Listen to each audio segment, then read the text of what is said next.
Welcome to Tetryonics.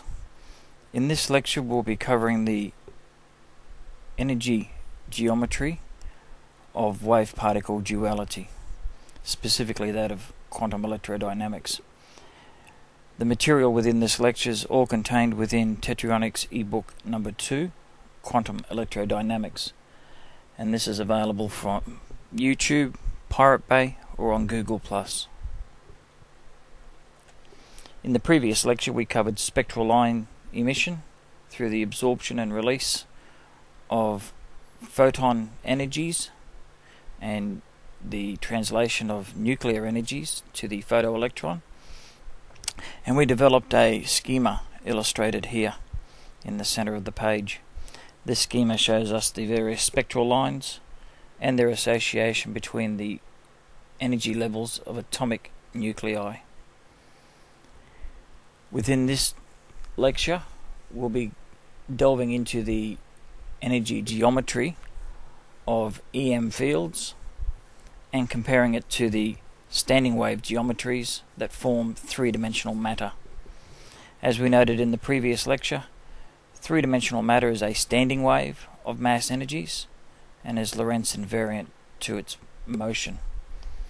All the energy of motion is stored as mass energies in its chem field, or its kinetic EM fields. And as we discussed previously, Tetryonics defines the energy of the chem fields in the following way.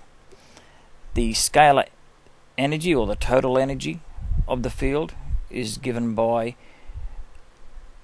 Planck's constant, or h, nu squared. And again, the nu squared is proportional to the velocity. It's the square of the velocity, and it represents the Compton frequency, or the number of energy momenta quanta that are required to produce a specific velocity for the given mass matter. Likewise, the quantum levels of any energy field are given by h nu. Again, there is no square. The h nu specifically refers to the charged bosons. They're all odd numbers, and they add up sequentially to give us the square quanta within any energy field. Obviously, the square root of the energy momenta, or the energy within this chem field, is the linear momenta of the particle in question that's in motion. All these mass energies and the scalar properties of mass energy can be quantized using Planck's constant to give us various geometries within Tetryonics. Again, they're all equilateral geometries, and Planck's constant, normally expressed as h, can in fact be shown in Tetryonics to be a measure of mass times quantized angular momentum.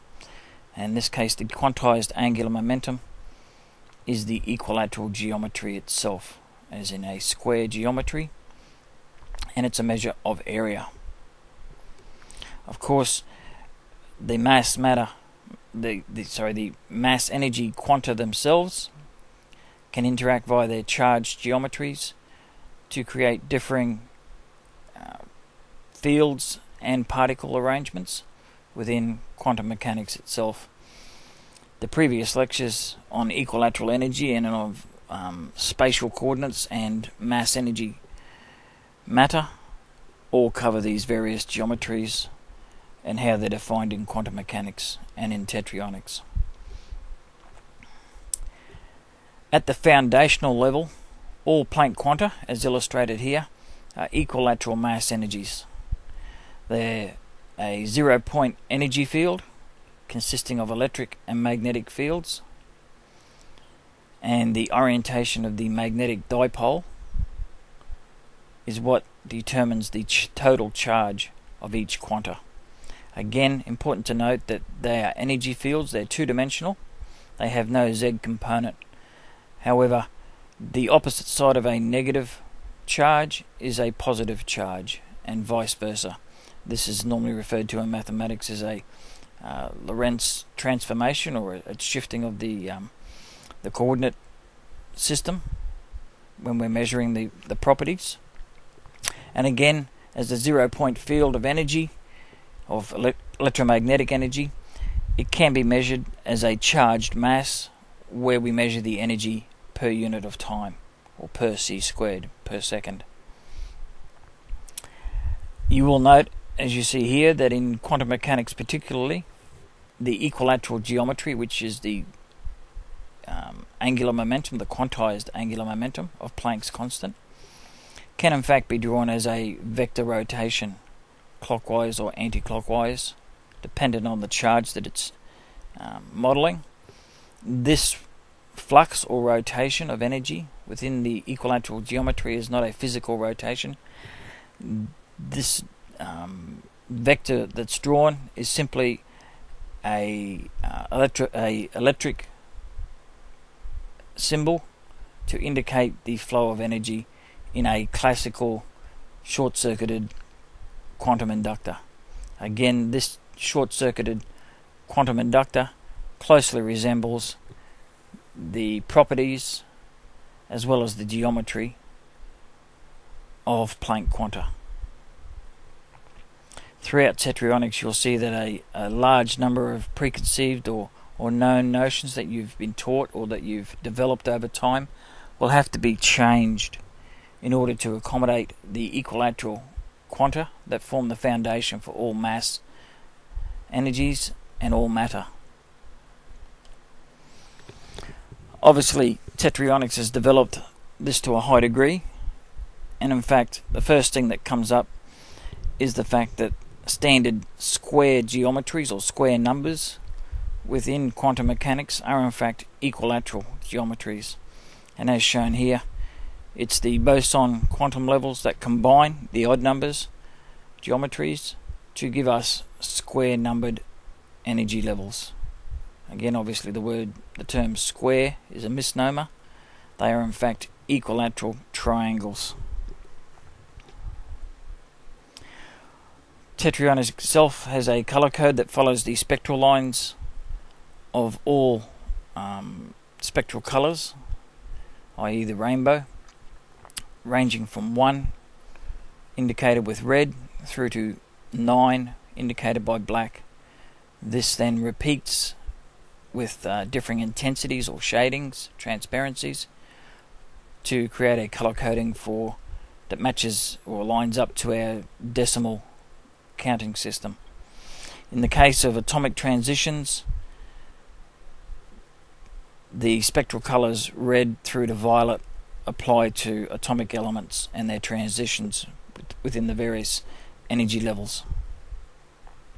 We then apply this to our equilateral energy geometries to give us color codings for the quantum levels, etc. Quickly touching on the mathematics here, just for those that aren't familiar with it, because it plays an important role. These quanta form the various mass energies that we refer to as bosons and photons, etc., for two-dimensional EM fields. In the case of odd-numbered quanta, they form bosons or charged particles, EM fields. These charged quanta form the quantum levels of all scalar energy geometries, as indicated here, ranging from 1 through to 9 and the square of those numbers. Each level is an odd number, and it's the addition of these odd numbers that form these squared numbered energy levels. These are represented in Tetryonics as a n-pi geometry, usually indicated in orange to indicate that they're a charge. Again, they can be a positive or a negative.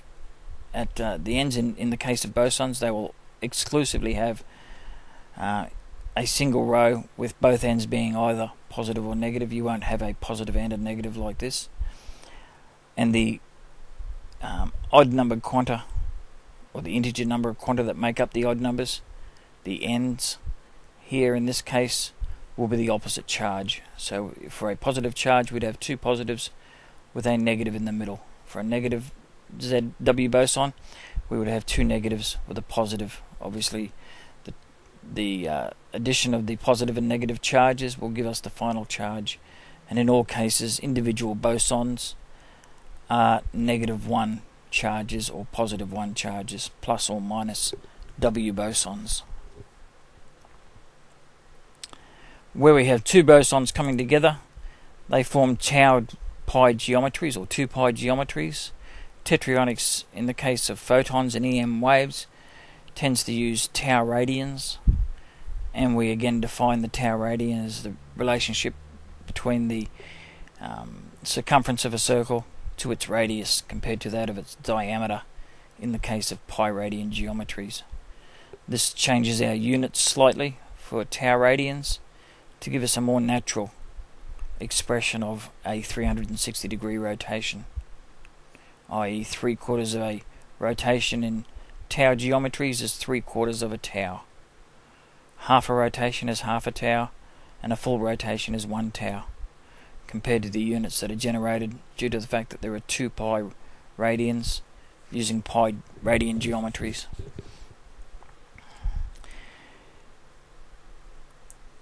When we create bosons, obviously instead of a transverse measurement, as in the case with the quantum levels in the scalar fields, we create longitudinal measurements because we're measuring the plus and minus photon sets, the tau geometries. And again, as we mentioned, individual photons are represented with the charge geometry on the top left hand corner, whereas EM waves comprised of tau geometries are represented by the geometry at the top right hand side. Obviously these longitudinal measurements, whether they're quantized or whether they're photons, can be measured and as shown in the color coding here, starting at the left hand side we have 1 quanta, the next one is 2 quanta or a photon, then we have 3 quanta or 3 halves, 1.5 photons. This continues through till we hit the amplitude of the scalar field, or the square root, the momentum of the energy, the linear momentum. The quantized angular momentum again is the geometry. They're two different things. It will continue through till it reaches the amplitude and then it tapers back down. This sequence obviously is a normal distribution from n minus 1 leading out in either direction from the amplitude of the wave of the field. Again, we can measure this as shown here as photons for the longitudinal measurements, or if you were to see these in orange and all integers numbers, it will be indication that we're measuring the quanta within the fields, not the photons. So again, that would be a measurement of quanta versus frequency. The numbers themselves are not triangular numbers. They follow the square number sequence, as we've mentioned. Odd number quantum levels form square numbers down the side. You'll always find the odd numbers listed on the left hand side of the triangle and the square numbers on the right. But there is no reason why you couldn't reverse the schema. Again, as we just mentioned, the odd numbers can be defined as 2n minus 1 number sequence, and the square numbers can be defined as the summing of that number sequence from 1 to n.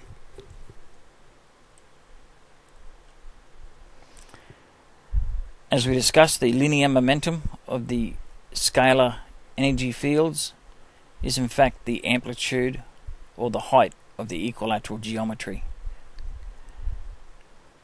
In this case, if it was a negative charge, we would be able to give a physical representation of the square root of -1.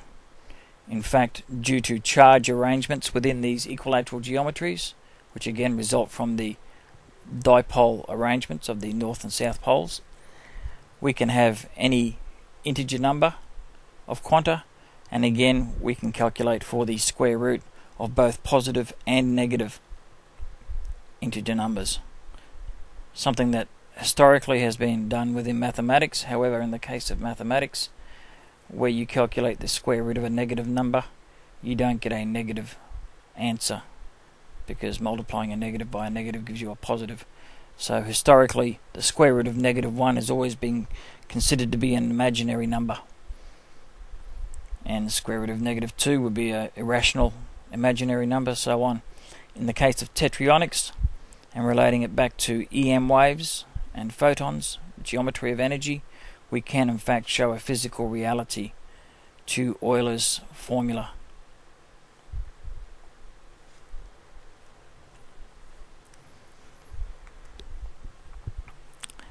Again, highlighting the square root of -1 in Euler's formula and showing that it's in fact the momenta of the negative charge energy field, or if it's a energy field measured per unit of time, it would be in fact be the negative linear momenta of the charged mass geometry.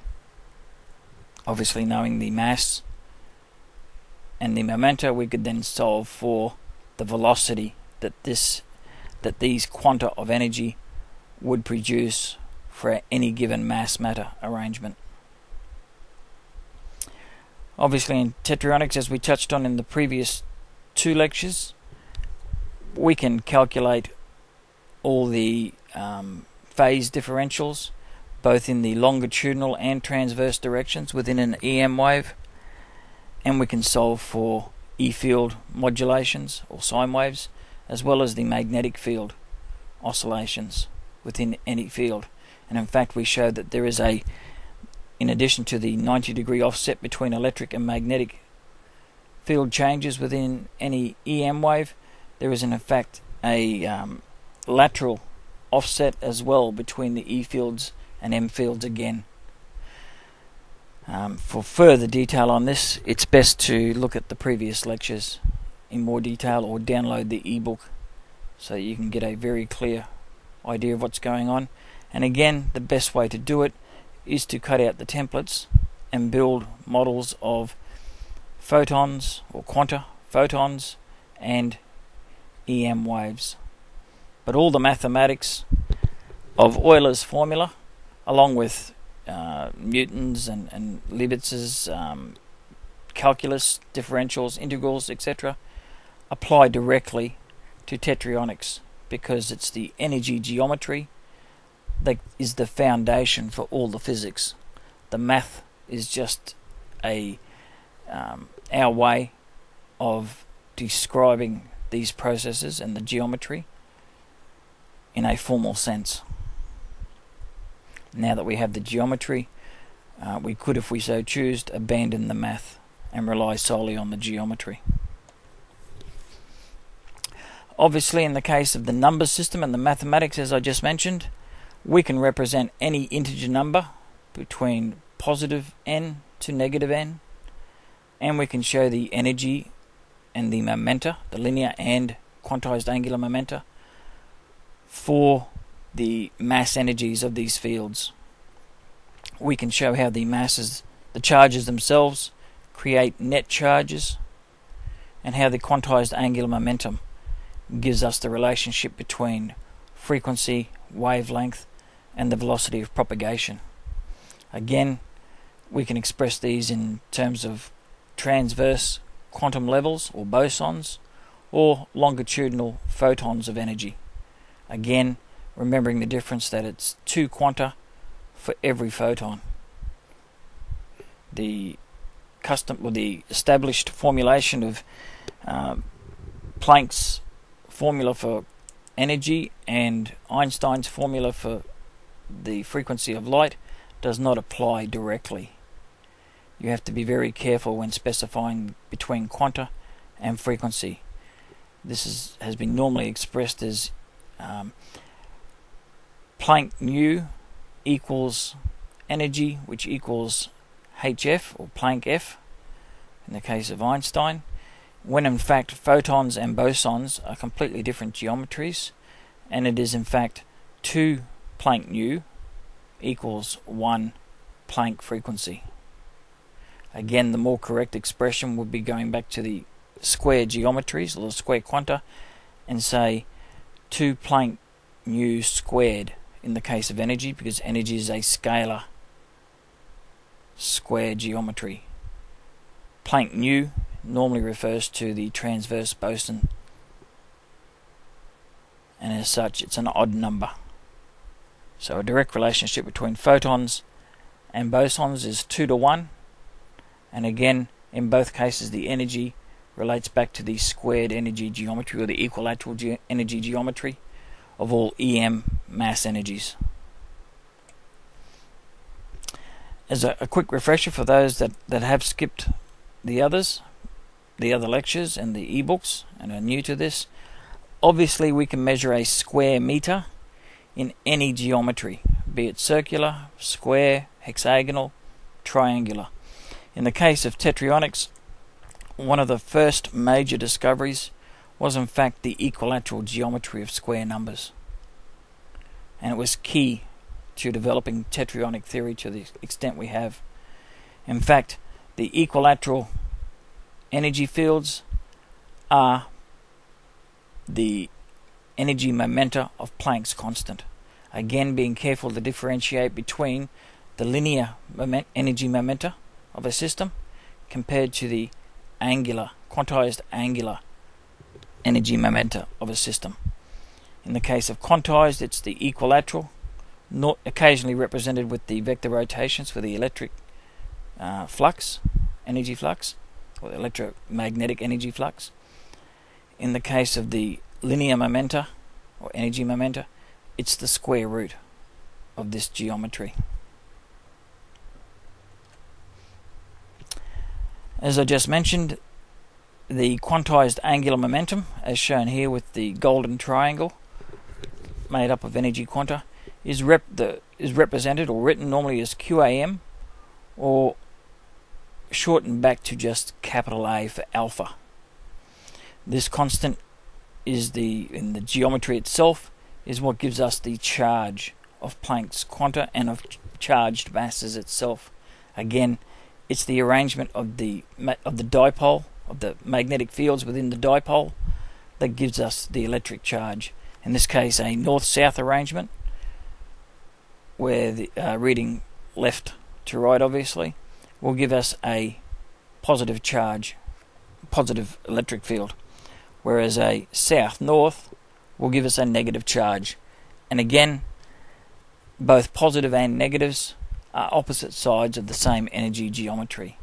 So where you have EM fields, the charges, the electric fields of any quanta are in fact neutralized, due to the fact that we have a positive and a negative arrangement within the same field, either side of it. Again, this shows up if you do Lorentz transformations on the mathematics.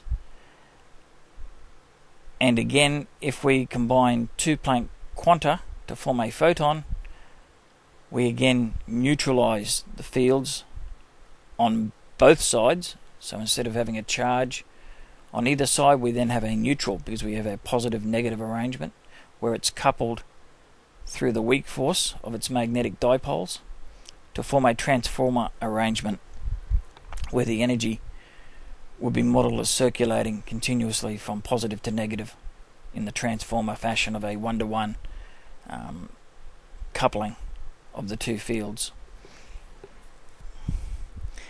Where we draw this as a neutral field, we draw it as shown here, with aqua for the magnetic dipole, representing obviously north and south, green and blue forming aqua, and a dark blue for the neutral E field, again red and black combining to give us dark blue, blue being the neutral colour, black representing negative, positive being represented by red. In the case of Planck quanta, we've just discussed the quantized angular momentum being the result of the square or equilateral energy geometries, square meters per unit of time per second. That's a measure of angular momentum. We then need a measure of mass to give us Planck's constant itself, and this is generated by measuring the energy of the field per unit of time, in this case per second. So it's the geometry of the field that gives us the angular momentum, the quantized angular momentum, and it's the energy content per second that gives us the mass. Mass angular momentum is Planck's constant h. Again, taking the quantized angular momentum, square meters per second, and measuring it per second, or per c squared, as in a measure of how far energy propagates in 1 second. It propagates biradially. It's a measurement of photons of light. Again, this is covered in more detail in other lectures on spatial coordinate systems. But if we take the measurement of alpha per c squared, we end up with a measure of the quantized charge. Again, the difference between quantized charge and elementary charge, or net charge, is just the addition of the various positive and negative charge geometries within any measured field. We add up individual Planck charges as quantized charge to give us a net charge. And for example, where we have 12 charges coming together to form a three-dimensional matter geometry, we can determine it to be an elementary charge of negative or +1 for positrons or electrons. And accordingly, this applies through all the particles, giving us the various charges for all subatomic particles and all elements.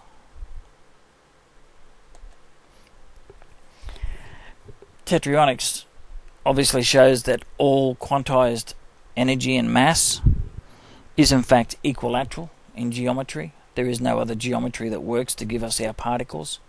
Right angle triangles don't work. Spherical geometries fail to work, despite them having been used for the past 3 centuries in the mathematics of quantum mechanics and physics.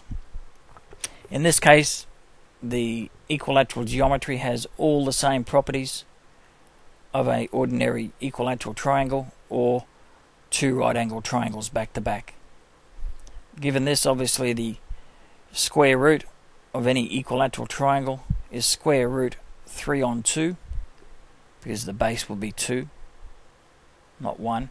But you could calculate it as the a measurement of a 1 by 2 by 3 right angled triangle as well. Again, the square root being the linear momentum of the system, and the Tetryonic universal field equation or unified field equation, giving us the full description of the mass energy velocity relationship. Again, here we see mass alpha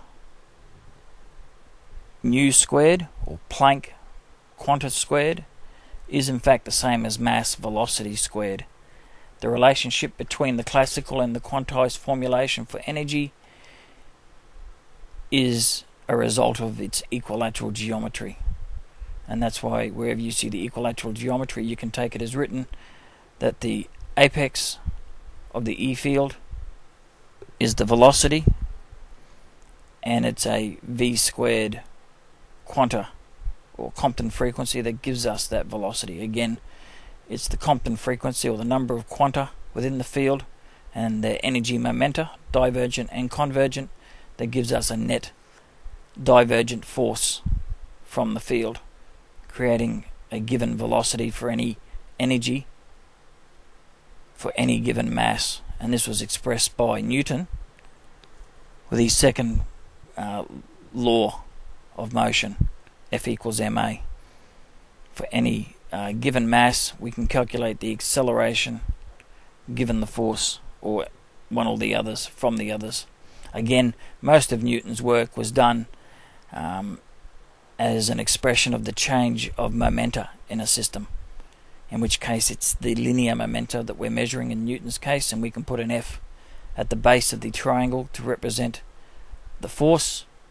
We then can calculate for the velocity for any given mass or matter geometry that's associated with this field. And this is what gives us our kinetic EM fields, or our chem fields, for all particles in motions. The matter itself is velocity invariant, does not change, does not contract, does not have any additional mass energy added to it through the forces that are applied. All the energy for the acceleration and deceleration comes from, or is it stored in, the chem fields, and is released from the chem fields. And again, on the right hand side, we're just noting that historically a lot of these relationships between velocity, mass, momenta, angular momenta, force, and Compton frequency, wavelength, etc., Lorentz corrections, and the kinetic energy of particles in motion versus their matter and their masses have been given as right-angled triangles, as the mathematics has been heavily biased to right-angled triangles. In fact, this has been the case throughout history. Even Euclid, who wrote 13 books on geometry in his series called The Elements, only has a couple paragraphs and one page in particular dedicated to equilateral geometries. There's not much to know in the way of formulations for equilateral triangles and their properties and calculating various physical features for them, angles, etc., and applying it to the energies. But this very select trigonomic functions in fact give us all our physical laws and all the mass, matter, energy in our universe. Again, Tetryonics redefines the standard generalized formula for energy to be mv squared equals energy, which equals, when it's quantized with Planck's constant, equals the Compton frequency, or h nu squared. Again, this is rewritten with the formula above in the unified field equation, so that whether you're calculating for mass, velocity, momenta, energy, or the quantized mass energies of the field, all can be calculated directly from the unified field equation. And it also has the additional benefit of showing us the hidden alpha constant, which again is the equilateral geometry of energy itself. As we mentioned, the scalar energies are made up of sequential bosons or odd-numbered geometries of mass energy, and they form a normal distribution or a bell curve. The nicely rounded bell curve that you find in most mathematics textbooks, where it relates to quantum mechanics and QED, is in fact an equilateral geometry. The curvature comes from two sources. One is our inaccurate ability to measure the very fine quantum energies. And of course, we measure these by introducing energy into the system. It's unavoidable, but we can calculate directly from theory now what's creating this bell curve. And the other thing that introduces a rounded slope to this equilateral geometry is obviously that when we do the calculations, we measure certain points and then we just extrapolate between the points and create a curve. Again, they follow standard mathematics of 2n minus 1 for odd numbers, and summing or integrating the odd number quantum levels together gives us the square quanta for each energy field, or the quantized, or the Planck's constant. Again, in Tetryonics, this odd number could be 2n plus 1 as an odd number.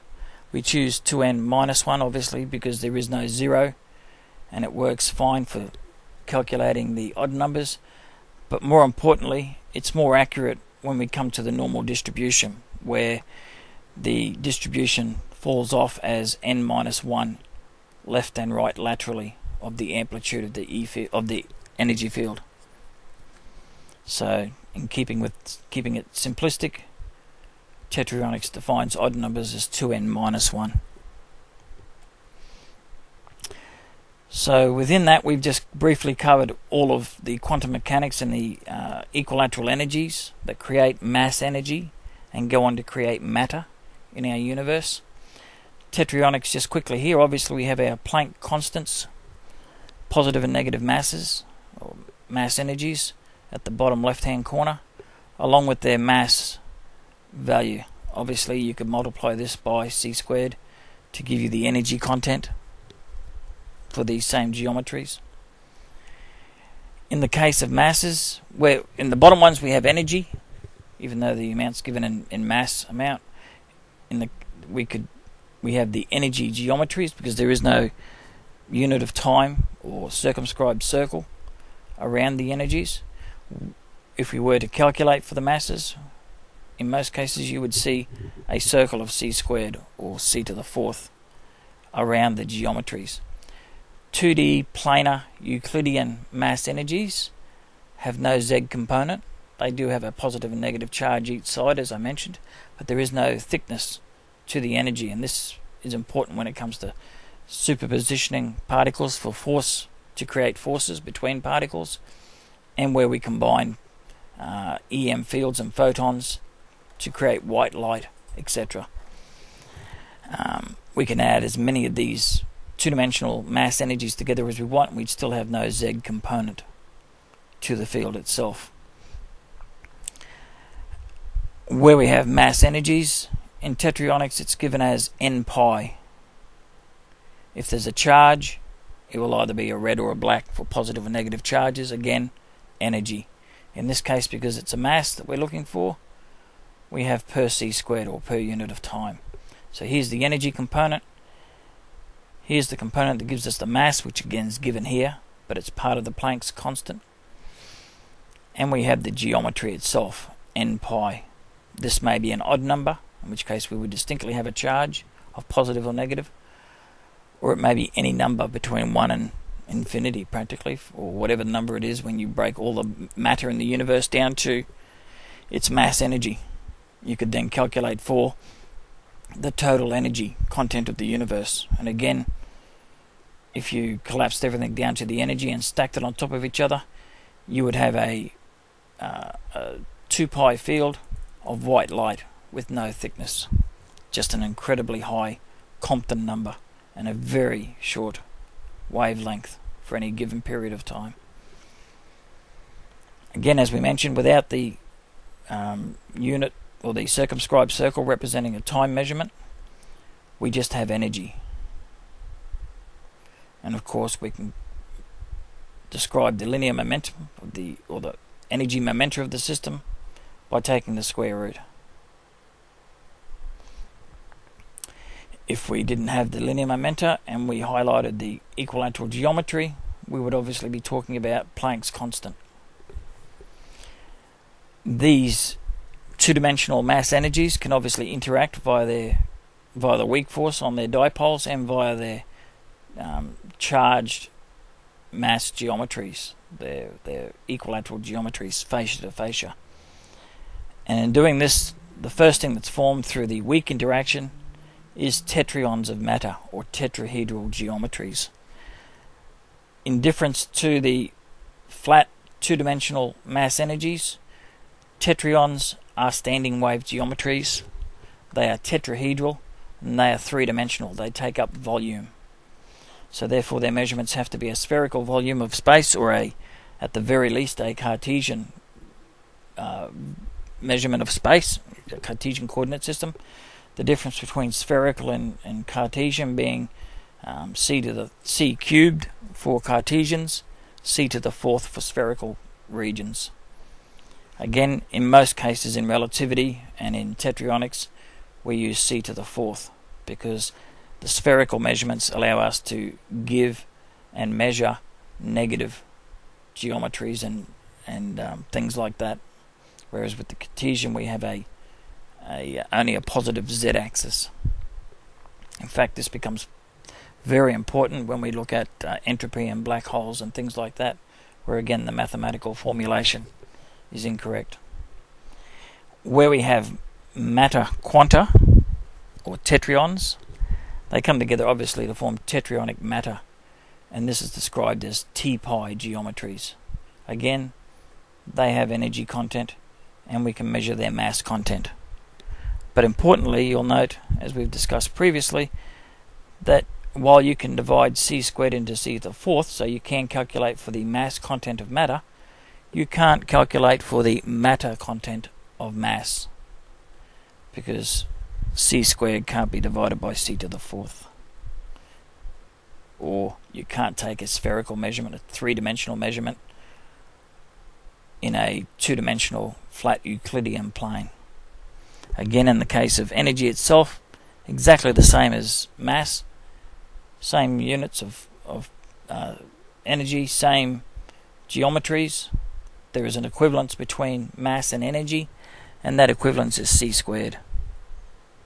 So Tetryonics draws them, formulates them without this unit, the per time measurement of energy for pure energy, and we also differentiate it from mass, which is a blue color,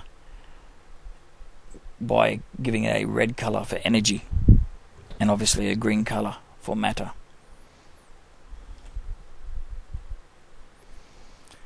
So looking at the matter geometries and the mass energy properties of matter, obviously we have four types of tetrons that can be formed: positive and negative charges, and two forms of neutral.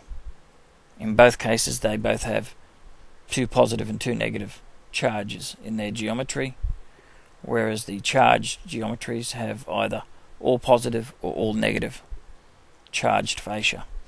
This is one of the major distinctions between two-dimensional mass energy in its flat Euclidean form compared to that of matter. When the Euclidean mass energies come together to form matter, they form externalized fascia, where previously we had positive and negatives on either side of the flat equilateral geometry. Once matter forms, only one side of this mass energy geometry is in fact exposed. The other side is, of course, internal to the matter geometry. This is what gives us charge. As flat Euclidean mass energies, you are unable to detect the electric charge in the fields, but once they form matter geometry, one side is suppressed at the expense, or expressed at the expense of the other. So we then have charge. You're able to measure charge, whereas in the flat radiant form you are unable. Again, highlighting here that mass energy has a natural velocity, and that natural velocity of c is the relationship between mass and energy, and it's a different relationship for matter to energy. Again, the standard formulation for a tetron is 4 pi mass energies. But importantly at this stage, because it's a green formulation here, we know it's in the tetrahedral geometry. This could also be expressed if it was done with dark blue colouring for mass energies. It would in fact be this geometry that we see in the center of the page. They are identical so far as mass energy is concerned, the flat radiant form and the standing wave geometry of matter. They have identical mass energies. What differs is how the spatial coordinates to measure the two-dimensional and three-dimensional forms, and the fact that one is standing wave and the other is radiant. This matter geometry, if it were to collapse, would collapse into the radiant form, and again it would have a net charge dependent on its constituent charged quanta. We can obviously express this, as it's done in relativity, as a mass energy or mass energy matter density. General relativity in particular lumps it all together as just an energy density and fails to distinguish between mass and matter. And these energy densities form the basis of general relativity. Again, they're just given a energy density of rho, and the only difference is mass is measured per square meter, or a two-dimensional measurement, versus a cubic measurement or a spherical measurement for matter.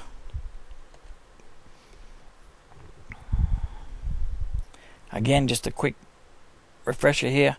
We have mass energy quanta forming larger scale mass energy geometries: Euclidean, radiant, energies, mass energies. These can interact via their weak force and their charges to create standing wave geometries of matter, in which case the mass energy, the radiant mass energies, will become the standing wave mass energies of the matter. These tetrons are the building blocks for all matter in the universe. Historically, they've been described, because of the pi geometries in the mathematical formulations, as spherical particles.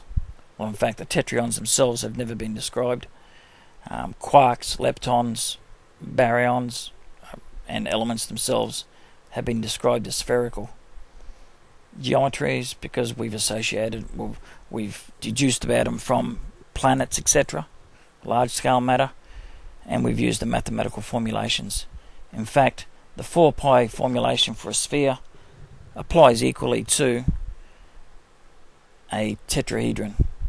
The only difference, obviously, is we don't have radius as we have heights, altitude in the case of tetrahedrons. But whether it's a 4 pi spherical geometry or a 4 pi tetrahedral geometry, the mass energy content would be the same, just a differing geometry. And the differing geometry, in this case equilateral mass energies, allows us to create large-scale matter, because each fascia in the tetryon, the tetrahedral standing wave, is a charged fascia, and the interaction of these charged fascias where opposites attract gives us the strong force. The strong force in turn gives us our entire subatomic and even large-scale matter geometries. But on the foundational level, they obviously go from 0-point mass energy fields to the tetronic standing wave geometries, and these tetrons then come together to form quarks and leptons. Both are 12 pi geometries. They differ because of the strong field interactions. It's attractive in the case of quarks, whereas in the case of leptons and electrons and neutrinos, they are in fact repulsive strong forces that hold the geometry in the shape it is. These can obviously then interact between different families of quarks, different types of net charge quarks, to create the familiar protons, neutrons, and their antimatter equivalents. So, in the case of all matter, the mass energy from the planar energy fields that creates them is stored entirely within the charged fascia of the tetrahedral, or the tetrons that form the matter. Again, there is nothing inside these tetrahedral geometries. They're completely empty.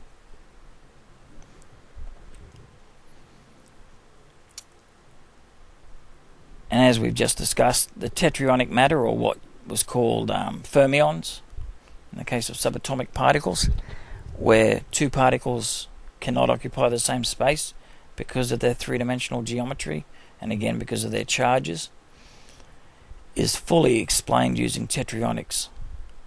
And we can see, in fact, all the subatomic particles range from 4, 12, or 36 pi geometry, and 24 pi geometries. In all cases, you can simplify the formulation for fermionic or tetronic matter as simply 4n pi charged geometries. In the case of mass energy itself, there's a sheet here that gives us all the distinct properties that we've discussed in previous lectures. We can create mass energy fields, or 0-point fields. They can obviously form photons of energy that radiate bilaterally as opposed to the linear direction of each charge.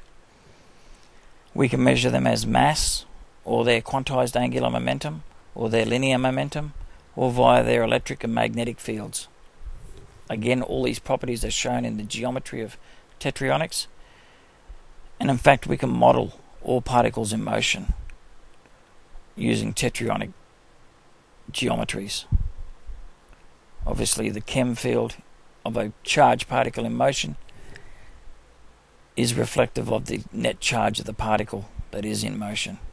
A positive charge will have a north-south arrangement in the direction of its motion, whereas a negative will have a south-north in its direction of motion.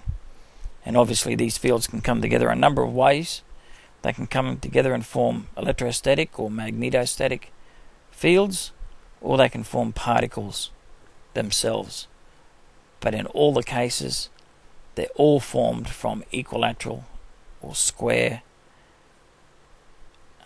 mass energies. As we mentioned, you can model the 0-point fields or 0-point energies as ideal quantum inductive loops, where the loop itself, the inductor, is energized and the end of the inductors is short-circuited so that the energy continues to circulate through the loop, in which case it will create a magnetic dipole in the inductor, and the energy will flow from the north end of the inductor back out into the south end of the inductor and form a loop of energy. In this case, we can see that it's illustrated here in Tetryonics as a anti-clockwise vector rotation of energy in the case of negative charges, and the case of positive charges, because obviously their dipole arrangement is reversed, we have a clockwise rotation of energy. Important to note, as I've stressed before, that this rotational vector, even though it is described as quantized angular momentum, is not physically there. The properties of electromagnetic field geometries is derived from the physical equilateral geometry of the field itself, or the energy, mass energy.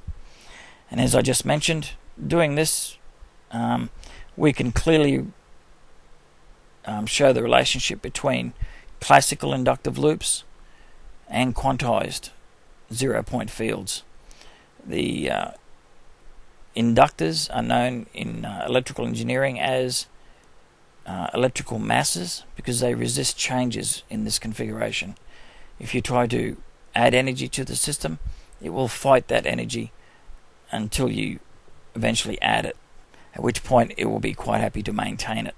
Should you try to extract energy, the collapsing magnetic field in the inductor will energize the loop and continue to supply energy until it's exhausted. Obviously, in this case, it will also fight that change. This, of course, mirrors precisely inductive mass at the quantum level, as explained in Newton's force laws. So again, we can see how the geometry of 0-point fields, the mass energy of these fields, particularly the mass and the energy flow within them, gives us an explanation for inertial mass. Obviously, as you add more energy to any inductive circuit, you're just increasing the squared number of quanta within that circuit by adding bosons of energy, odd-numbered geometries. Obviously, you have a fixed geometry in the case of charge, and to add energy to this circuit, you would have to force the energy into this geometry by, in some cases, you could express it as compressing the number of energy quanta in this geometry. Again, it would have to be a square number, and in doing so, you would increase the frequency, and the wavelength of each quanta would of course have to change. They would decrease. Again, in line with standard formulations of wavelength frequency relationships, as discussed in the previous lecture. All these quanta have positive and negative charges, and the arrangement is determined by the charge of the loop itself. And again, we can look at the various positive and negative charges, and we will develop a net charge for this circuit, again indicated here by rotational fluxes. Of course, this obviously gives us momentum, energy, mass, Planck's constant, all the familiar units or measurements of physical force and inertia. The energy momentum of the system itself, as I just said, will resist change, but as we do change it, it will obviously have increased energy because of these changes, and because of the increased quanta, the resulting velocity of the particle will change as determined by the total mass of the particle that's being accelerated by this field. Again, in the case of electrodynamics, this represents just the chem field.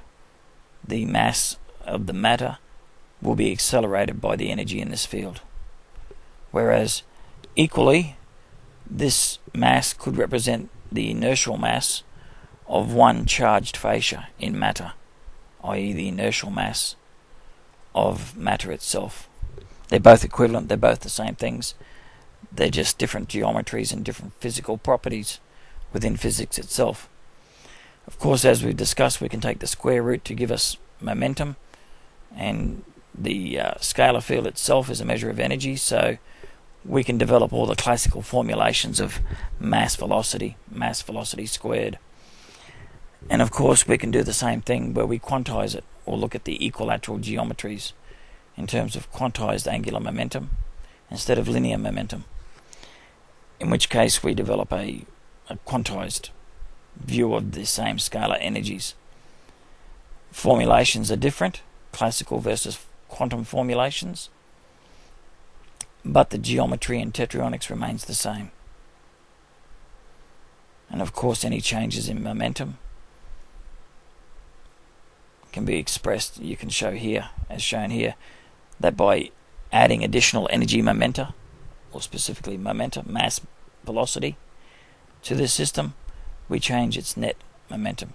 And momentum is a conservative property of physics. It's of course the square root of energy, or if we take the scalar, we just divide it by the velocity, and we can calculate for the square root. Tetryonics just shows this as n pi or tau pi, t pi, sorry, MAV, where there's no square because it's the square root. In the case of energy, as it radiates out from a point, it diminishes in accordance with the square of the distance, or per unit of time. Obviously, c squared increases because it's measuring the speed of light, the propagation of energy. So this energy will weaken as the concentric circles get larger and larger due to different extending measurements of time. Again, quanta is different to frequency, 1 to 2 relationship. The energy itself, in all cases, in Tetryonics, is comprised of energy momenta, and it's the linear momenta that gives us the force. And again, any energy field made up of square number of quanta has divergent and convergent electric and magnetic field vectors. The quantized equilateral geometry gives us the charge of the mass energy. In the case where they form three-dimensional matter quanta or tetrons, obviously we have the same formulation for mass energy. What changes is our spatial coordinate system to accommodate three-dimensional standing wave geometries. Tetryonics, in preference to drawing the tetryon as shown at the top right, draws them as a two-dimensional representation of the mass energy fields with this tridirectional radiating line from the center, which indicates the edges of the tetrahedron as viewed from the top, or the polar direction. Again, all tetryons form fermions, as in quarks, leptons, mesons, baryons, nuclei themselves, and deuterons, or larger scale elements.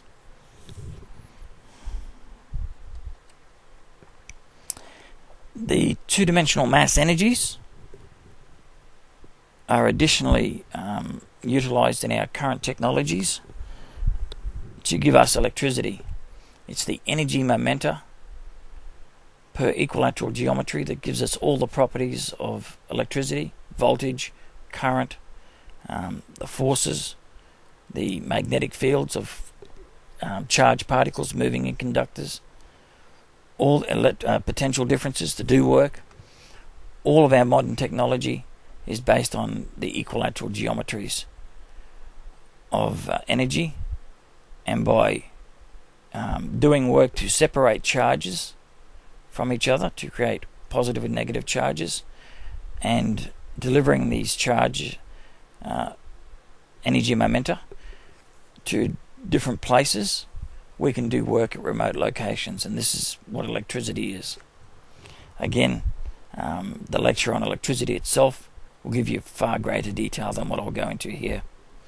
Suffice to say that it is the energy momenta in a two-dimensional field that is doing all the work here, and this is what we refer to as the wave part of wave-particle duality. The particle is the three-dimensional standing wave of matter, and the wave component is the two-dimensional chem field. All electrons and all particles in motion have their mass energy, or the energy of motion, stored in their chem field. And as we increase the velocity, obviously we have to increase the energy momenta in the field to overcome the inertial resistance, or in other words, apply force to the particle to accelerate it to a specific velocity. This energy, as long as the particle remains in constant motion, this energy does not change. But any acceleration or deceleration of the particle must, by virtue, result in addition or release of bosons or quanta of energy in the chem field itself. And again, these chem fields follow the general formula of mv squared, where m stands for matter or mass matter, the mass of the matter geometry that is being accelerated. And this again, of course, can be quantized to give us the wavelength frequency relationships. Clearly showing the de Broglie relationships of wavelength and frequency. In this case, de Broglie, of course, expressed this by measuring the quantized energy of any field in terms of its momenta and calculating for its wavelength. And he expressed it as a wavelength, i.e. de Broglie wavelength is Planck's quanta divided by the momentum of the system. So as you can see here, as we increase the force on a lepton and accelerate it, or in this case an electron, we have to increase the energy momenta in its chem field. In doing so, obviously the quanta have to be increased. Increasing the Compton frequency decreases the wavelength of the individual quanta within the field. And again, the relationship between wavelength and frequency gives us the velocity. You'll see this listed in most books as a relationship that is expressed as the velocity of the speed of light in a vacuum. It's more correct to say it's a velocity and then calculate for that number and see how it compares, because different medium, different energy momenta create different velocities. Obviously it's all proportional again to the mass of the matter being accelerated. Again, quickly pointing out that bosons are odd numbers, photons are even numbered quanta, and it takes obviously 2 bosons to make a photon, with EM waves being even numbers resulting from multiple dual geometries.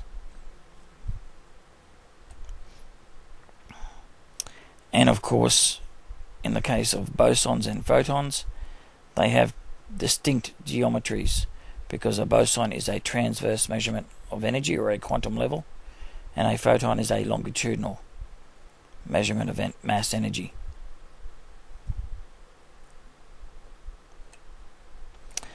All of these properties of mass, energy, linear angular momentum, velocity, wavelength, frequency, scalar versus quantized properties, all of these can be put together and expressed with Schrodinger's wave equation. We can solve for all the properties, and in fact Tetryonics geometry gives us the geometry that will show the probabilistic nature of quantum mechanics and electrodynamics as well.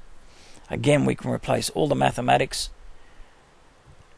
with equilateral geometries as shown here.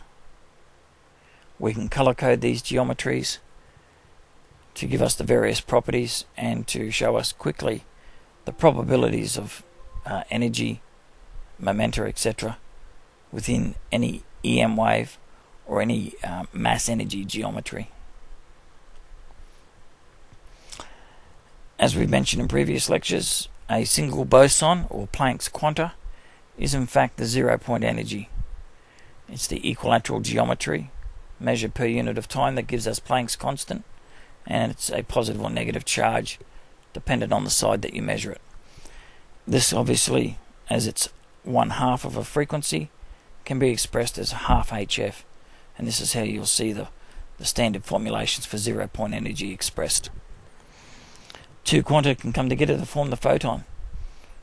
In this case, the energy is a unidirectional flux of energy in one direction or the other, or can be expressed as that.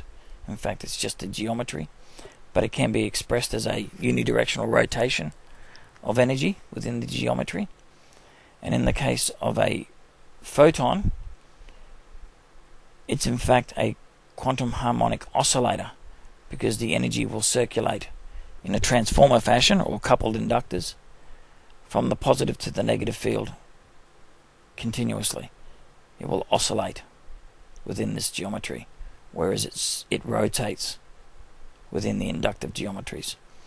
Obviously, photons and quanta can come together to form EM fields, and the only difference between the quanta measurements and the frequency measurements of the field is that one is a transverse measurement and the other one is a longitudinal measurement. Quantum levels, bosons versus longitudinal photons. They will give the same answer, but care has to be taken to distinguish between the two. If we're to look at a quantum harmonic oscillator, and if we were to imagine having a finishing line like a horse race, and the photon went across the finishing line, this is what we would see from the physical geometry, as opposed to the energy fluxes that we've drawn previously.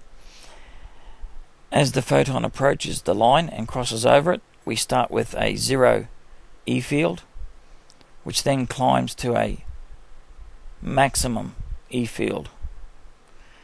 As it begins to drop down towards its minimum, the magnetic field, both positive and negative at the same time, begin to increase. It's only shown as north here, as north and south increase at the same time as a magnetic field.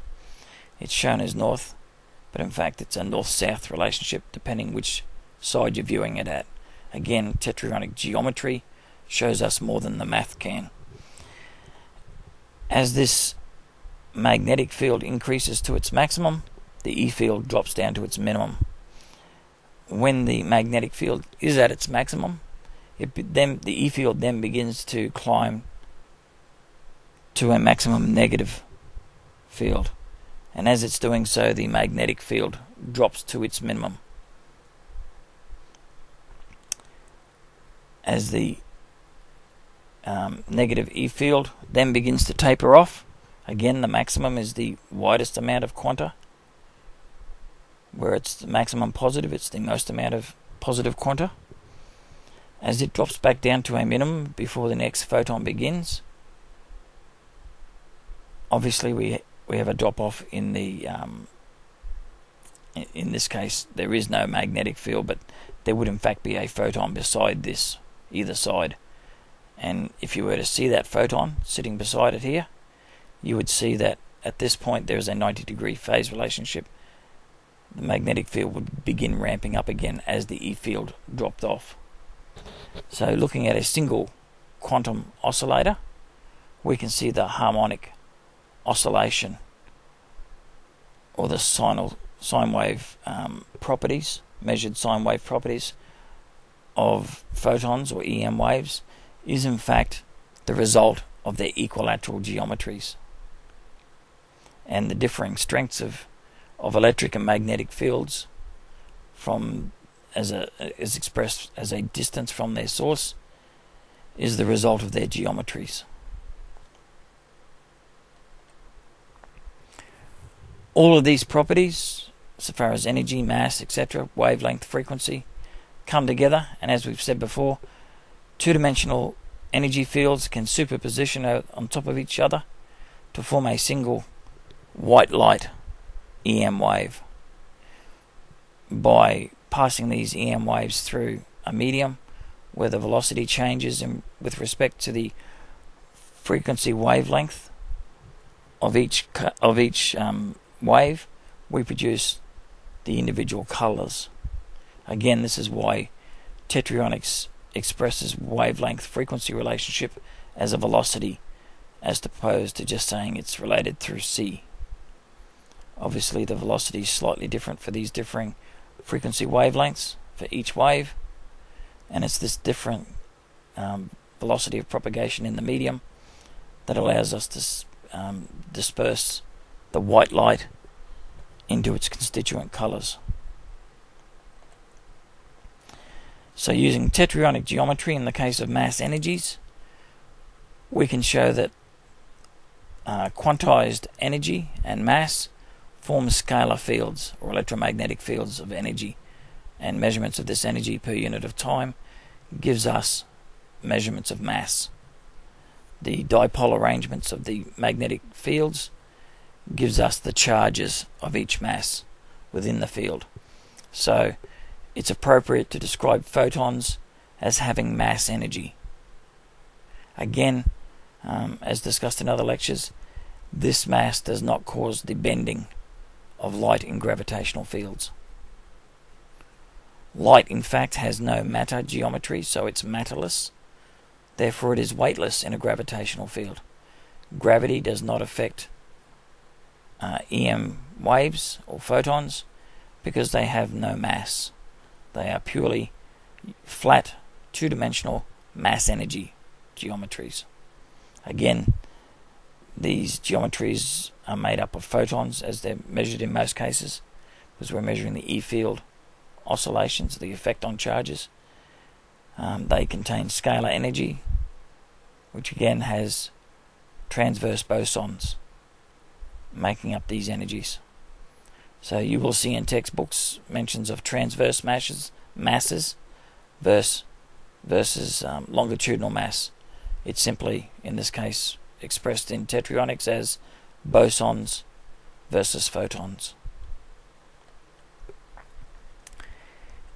In the case of accelerating particles, as we mentioned, all the mass energy of the field, of the force, goes into the chem field. And the relationship of mv squared gives us what velocity that force, what that particle will move in relation to the energy of the force. Again, a rest matter or standing wave matter geometry is created by the charge of its geometry, and it has a specific mass or mass energy component in its fascia. The addition of force to the particle to accelerate it has all the energy stored in the chem field, and adding the rest mass matter to the rest mass energy of the chem field gives us the relativistic total energy of the field. Again, noting that it's the mass energy of the chem field that changes with the velocity changes. The matter is completely invariant to any velocity change. It's a standing wave geometry. So as we add energy quanta in odd numbers to create increasing squared energy scalar fields, the energy momenta of these quanta combine to produce a force or a velocity for a given mass matter particle. This is referred and will be referred from now on as a chem field, and the formulation for chem field is the same as ordinary energy. It's mv squared, where m is the mass matter of the particle being accelerated. These changes of energy momenta in the chem field give us the spectral lines, as we discussed in the previous lecture. Again, we can measure these in terms of frequency. We can quantize the energy.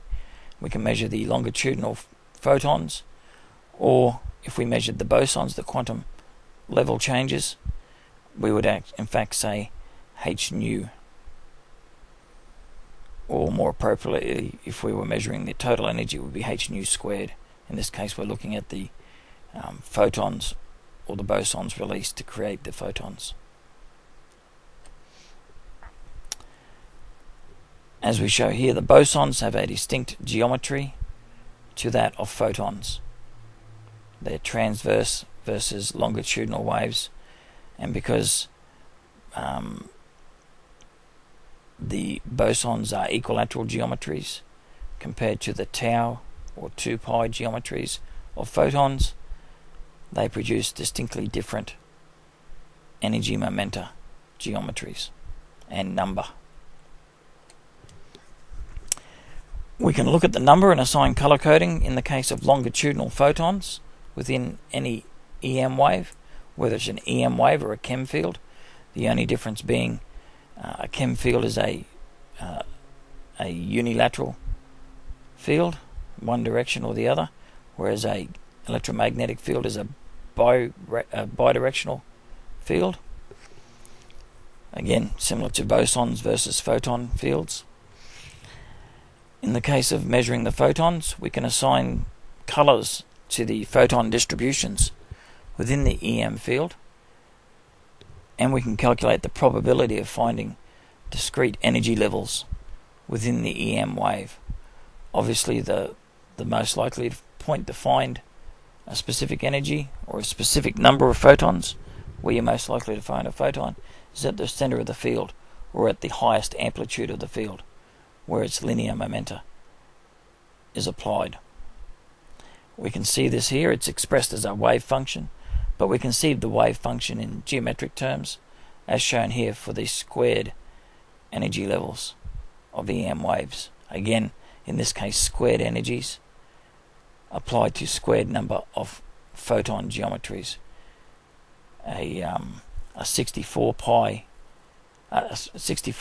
photon geometry, or 8 squared photon geometry, in fact has 128 transverse Planck quanta in it. 2-to-1 relationship again. But by determining the probabilities of finding the waves, we can then express amplitude as a measure of the probability, and accordingly, as done here, as Born did, he expressed the probability of finding a particle within the field as the square of its amplitude. For example, in the case of this wave here, we have a amplitude of 4 because we're measuring photons. The square of the of 4 of the amplitude gives us the probability. So in the case here, we have a 1 in 16 probability of finding a single photon here. As we move closer in, the probabilities increase that we will find more and more photons until we reach the linear momenta geometry of the wave or its amplitude. In the case of AM or FM waves or transverse wave modulations, this amplitude is transverse to its direction of propagation. Hence the name transverse waves. The E and M components of the field are orthogonal to each other and equal in strength to each other, and the E field linear momenta is, as shown here, up and down, is transverse to the direction of propagation for the wave. And this is what Maxwell described in his formulation for electromagnetic waves, and this is what Hertz created, and this is what we continue to create for our AM and FM waves, whereas Tesla was releasing all of his energy at once through a discharge or a spark, and in this case the energy momenta is in the same direction as the direction of propagation. So these are best described as longitudinal waves, and the longitudinal waves gives us a means of producing action at a distance.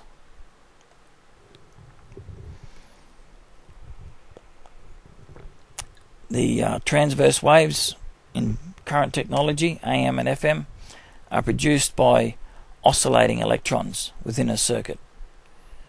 We change the dipole arrangement and the energy within the circuit through the oscillation, and because of this it accelerates and decelerates, or accelerates electrons in one direction or the other. Obviously, as it accelerates the electron, the energy that goes into accelerating the electron is contained within the chem field of each electron and must be fully released before the electron can stop, and then obviously reapplied in order to accelerate it in the opposite direction. This oscillation of charges is what produces transverse EM waves, whereas capacitive discharges or sudden releases of energy momenta per unit of time produces a breakdown voltage, or what's the term? Can't think of the term.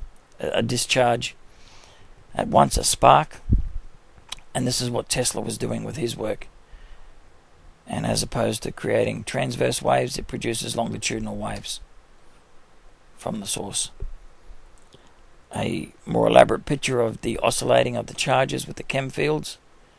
In this case, you can see the electrical energy in the circuit below, and how the electrical energy has been changed by reversing the dipole. The energy momenta of the electrical field in the circuit, in the conductor, then creates motion or forces, acts on the charged particles to accelerate them. Obviously, this force acting on the particle creates a chem field proportional to the velocity, and this chem field has to be built up, then completely released and built up in the opposite direction.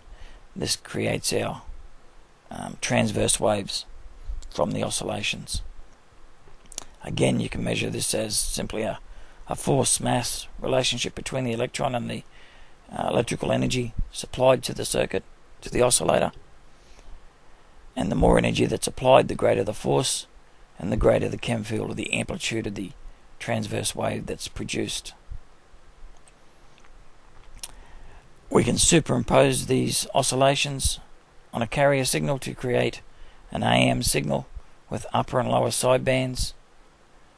Again, it's the amplitude of the wave in this case that's varying per unit of time. Or we can maintain a steady frequency of the wave and vary how many waves are produced in line with this signal that we wish to create, in which case we can lock onto the specific wave frequency, and this is called FM modulation. We lock onto the specific frequency, and then the changing density of FM waves gives us the modulation that we need to restore the original signal. The difference between transverse and longitudinal waves, again as we've described, lies in the orientation of their linear momenta. In the case of AM/FM or transverse waves, if the wave was propagating towards the observer in this case, the linear momenta of the transverse wave is obviously transverse, or approaches like a sail or a slap in the face to the observer. It's orthogonal to the observer. So it's not an efficient way of transmitting the momenta. It's the same amount of energy in the case of a longitudinal wave, but because the linear momenta is transverse to the direction of propagation, it's not super efficient at transferring the energy of the momenta of the system. It is efficient at accelerating electrons at the far end, because obviously the E fields are transverse.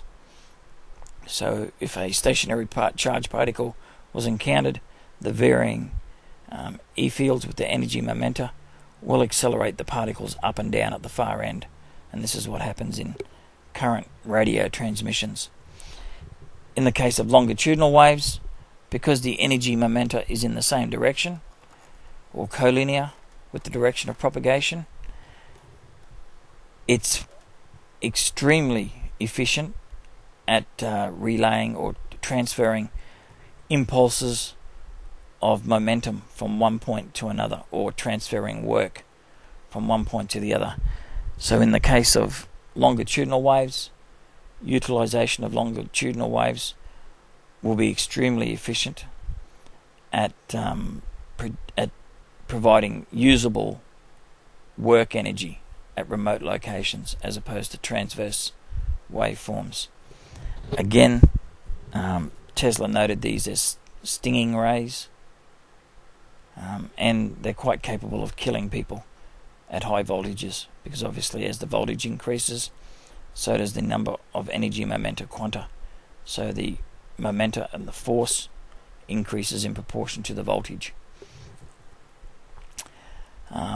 The thing we will strive to do in future technologies is to apply these longitudinal waves to do work without accelerating the electrons, because accelerating electrons is just using up electrical energy. In accelerating them, it's putting the energy into their chem fields, and it's wasteful. It generates heat.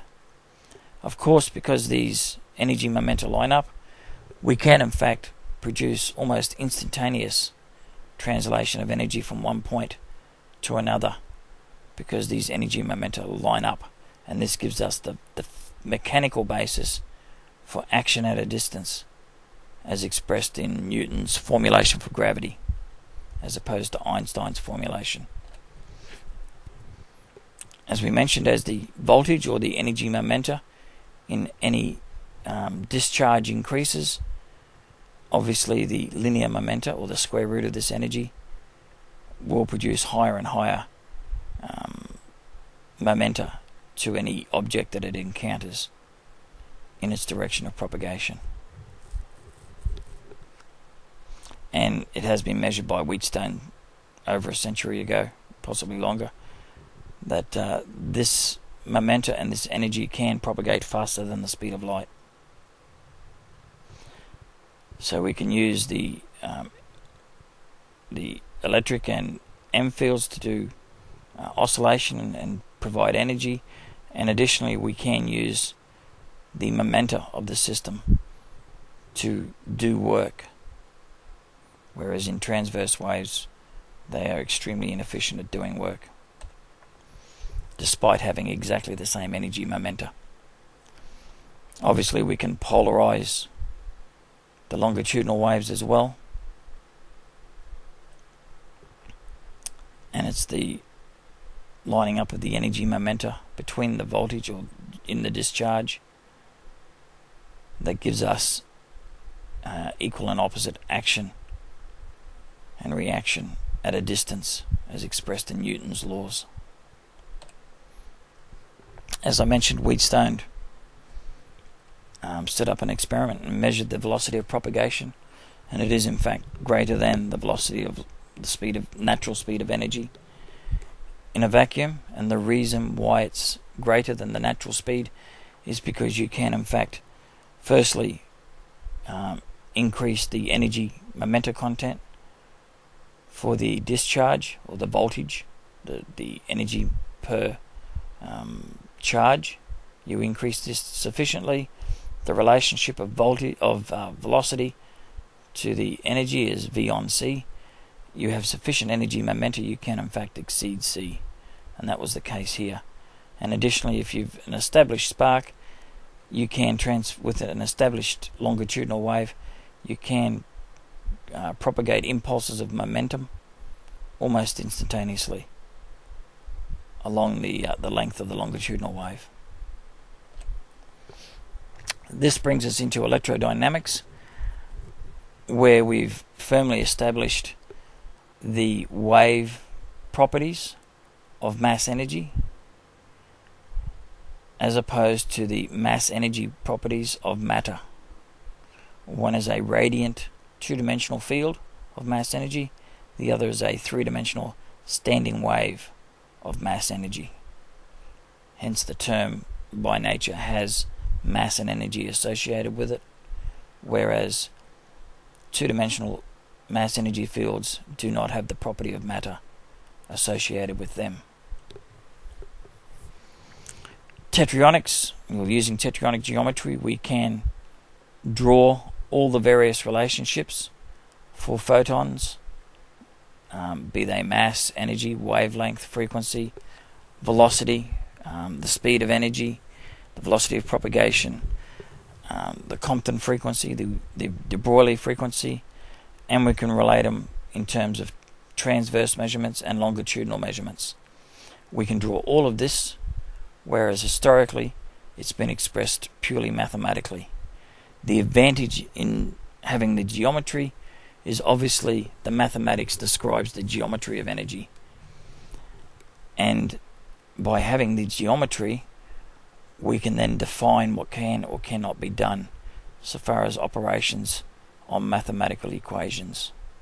And you'll see this come about particularly in this lecture, where we explain wave-particle duality and the distinction between them and how the interference patterns come about, and again in cosmology, where we differentiate between mass and matter.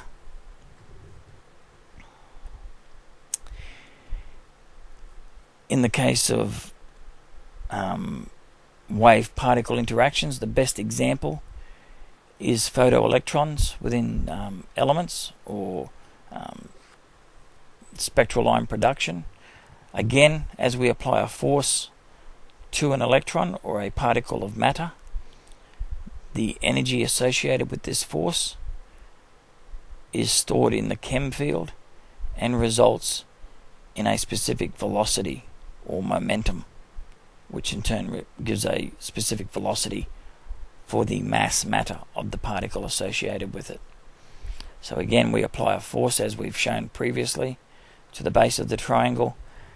This force gives us energy per unit of time, or mass energy momenta within this field. The number of mass energy quanta gives us energy momentum in the case of linear, or the square root of the field. And obviously momentum is just matter velocity, mv. So from that force we can determine the acceleration or the velocity, the final velocity of any given particle, once we know its mass matter geometry. Again, this mass matter geometry is invariant to changes in velocity or acceleration. All the mass changes, the Lorentz correction factors for velocity, apply only to the mass energy of the chem field wave. So in this case, this example of wave-particle duality, which is the most common one that you'll come across, where we use electrons, the wavelength changes due to velocity, or the mass energy changes, which are all related because of the geometry, are all changes that occur in the chem field. The rest mass matter of the particle obviously is a 4n pi geometry. In this case it's 12 pi, and it's per c to the fourth because it's a matter geometry. Again, it still has mass energy. This is all drawn so far as the changes of mass energy in the chem field, or the wave, as the Lorentz factor for the velocity changes. And again, the velocity quanta wavelength is all a geometric property of the wave itself. And again, it's a mass energy, so it's c squared, v squared per c squared for the scalar measurement, or in the case of energy, or in the case of wavelength, it's a linear measurement of momentum, so it'll be v per c, the velocity against the natural speed of energy. So it's a measure of the efficiency of the energy momenta in creating a set velocity. Again, there is no limit of c. It's just an efficiency measurement, if you like. Important to note here, as we've always stressed, the difference between matter and mass, as we've discussed. They are distinct physical properties. One is two-dimensional versus three-dimensional standing waves. And again, because of the changing coordinate systems, when we relate mass, energy and matter to each other, the energy of the system is identical in all cases. However, a measurement of mass compared to a measurement of matter will give us differing results, purely because mass is related to matter by the square of the natural velocity of energy, or the square of the speed of light. Again, in the case of mass, it's E equals mc squared. In the case of energy, it's E equals m divided by c squared. So there's a difference, and there's a symmetry all the same. And coincidentally enough, mass and matter both start with m. In the case of Tetryonics, we always signify mass with lowercase m and matter with an uppercase M. Of course, in addition to linear momentum of a system, we can look at all these same relationships in terms of the quantized angular momentum, or the alpha of the system. Obviously, mass alpha is Planck's constant, so it allows us to, using the geometry, the alpha of energy, or of mass alpha, allows us to quantize scalar energy. The alpha is the equilateral geometry, again, dependent on the number of quanta. The mass energy of a chem field results in a given velocity. If we look closely, as we discussed in the previous lecture, at the de Broglie relationships of quantization of energy to the momenta, or the wavelength, or to the momenta of a system, we can determine the wavelengths of the system, of the quanta. And obviously, as the energy increases, the wavelength decreases. And this is what gives solidity to matter as the mass increases.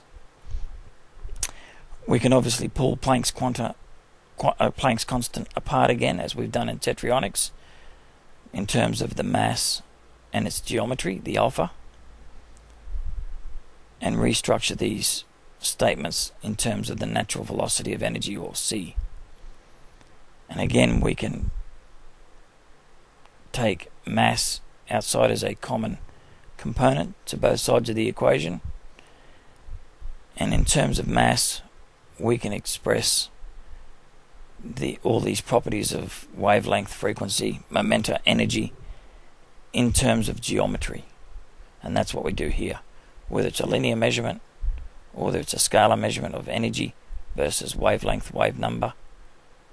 In fact, we show that it's the geometry of energy that gives us Planck's constant and gives us the wavelength frequency relationship for energy. In fact, alpha per c squared, as drawn here, the triangle, or the equilateral geometry circumscribed by the radial measurement of time, is quantized charge. Alpha per c squared is charge.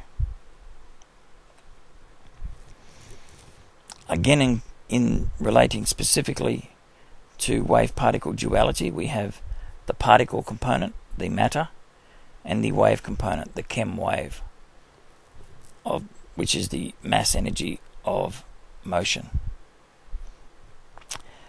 The energy of the chem wave is given through the general formula mv squared, and we can solve using quantization or energy geometries to give us Rydberg's constant as well, which is just a measure of the linear momentum of the system. This is all discussed further in the previous lecture. But again, applying this geometry for waves and particles, we can in fact calculate for the exact frequencies of all light, or we can show how changes in velocity produce specific frequencies of light. And this is important because it's the changes of frequency that allow interference. Again, 2 Planck quanta gives us a frequency or a photon. So 2 bosons for a photon. And again, in terms of energy, it's quanta squared for transverse energy compared to longitudinal photons. mv squared, classically measured, is equal to the same thing, h mu squared, where we use the quantum geometries of energy. And again, the relationship we spoke about, where we can go back down for the equilateral geometry and energy, gives us the scalar and linear properties of frequency and wavelength for any photon or EM wave, and this will give us a specific velocity. So as we change the frequency wavelength relationship, we can also produce varying frequencies, and this allows us to split up white light in a medium to produce spectral colors. We can draw this entire relationship for photoelectrons, and again we can describe photoelectrons as wave particle systems, where we have a particle of matter and a wave of chem energy, which produces the motion of the matter.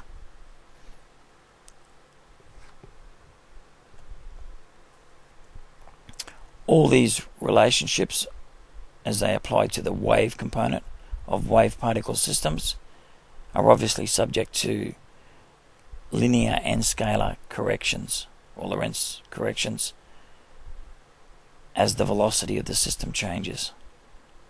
So as we accelerate particles, or wave particles, we change the wave component of the wave particle system. Again, Tetryonics shows this in great detail, but it simplifies right back down to give us a length contraction as a linear measurement, and a scalar measurement of the equilateral geometries gives us charge. And obviously if you take quantized angular momentum, or square meters per second, and divide it by c squared, you get a measurement of time. So the time measurement that's given in special relativity, and again in general relativity, as a time dilation, as energy changes in an electromagnetic field, is in fact a measurement of the geometry of the quanta, and is in fact these quanta add up to give us a net charge.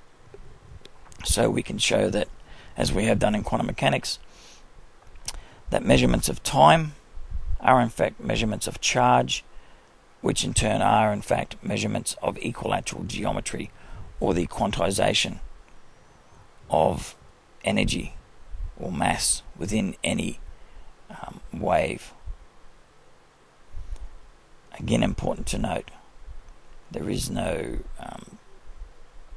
time dilation, is probably the best description, occurs because of mass energy changes in waves.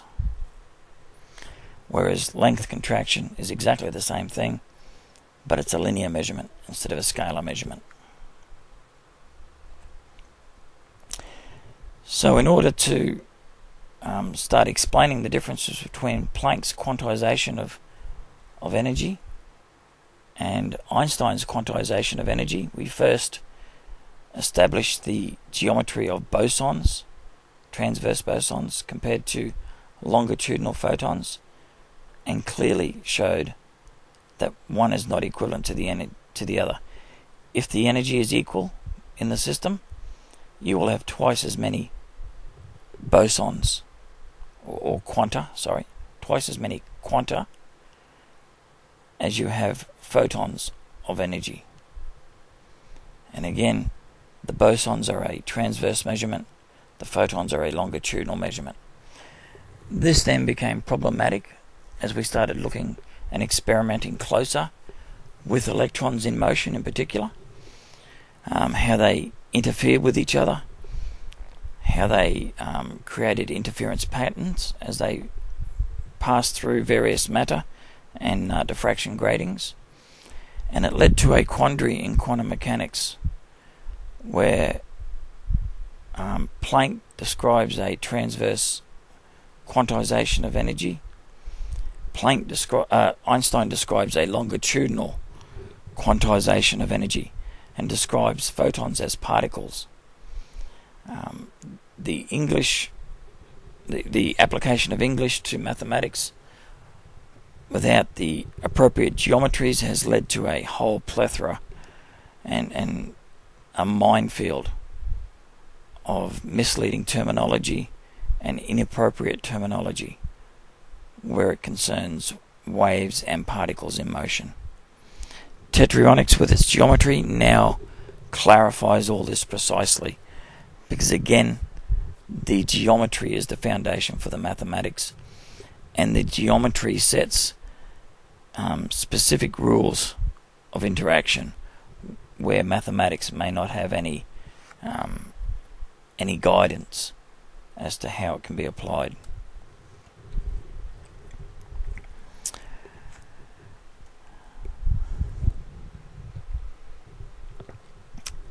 As quantum mechanics advanced in the last century, in addition to the Planck-Einstein relationship, obviously de Broglie established his work so far as the energy momenta, or the wavelengths of energy, mass energy within a particle. And then Schrödinger developed his equations, and Heisenberg obviously contributed to quantum mechanics. Tetryonics on this page shows all their relationships with respect to the equilateral geometry of energy, as we've just finished discussing. Wavelength, frequency, energy, probabilities, amplitudes, wave functions, even voltage, as given by Tesla, and electrical theory is shown clearly using tetrayonic geometry, as is the fact that changing electric fields create changing magnetic fields, and vice versa in electricity. So we will now get into the core of this lecture, which is differentiating waves from particles, and the terminology for both compared to the mathematics and the geometry, and finally explaining what is really happening at a geometric quantum level to produce wave-particle interference patterns in quantum mechanics and QED.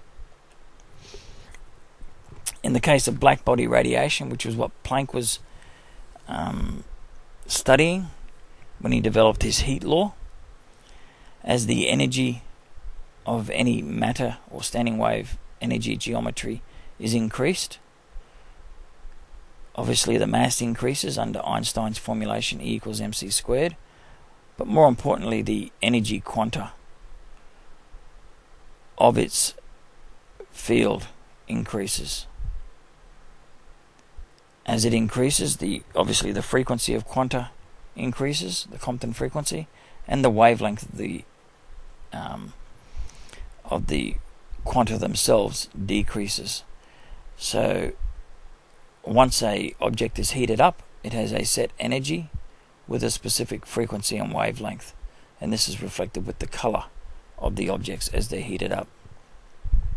Again, Planck was determining the total energy of the system, but we can relate this back to the bosons, because they are what gives changes in energy levels are affected by the emission or absorption of bosons, or induction of energy. As we show here, as the frequency increases, the wavelength of the photons decreases, and this is shown in scale for the EM fields in this case.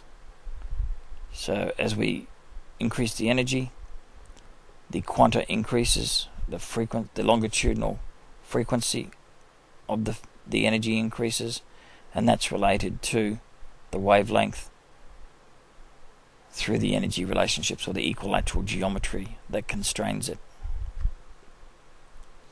And again, in the case of the bosons that are emitted, E equals h nu for the emissions, Planck's law, they follow the normal distribution of energy.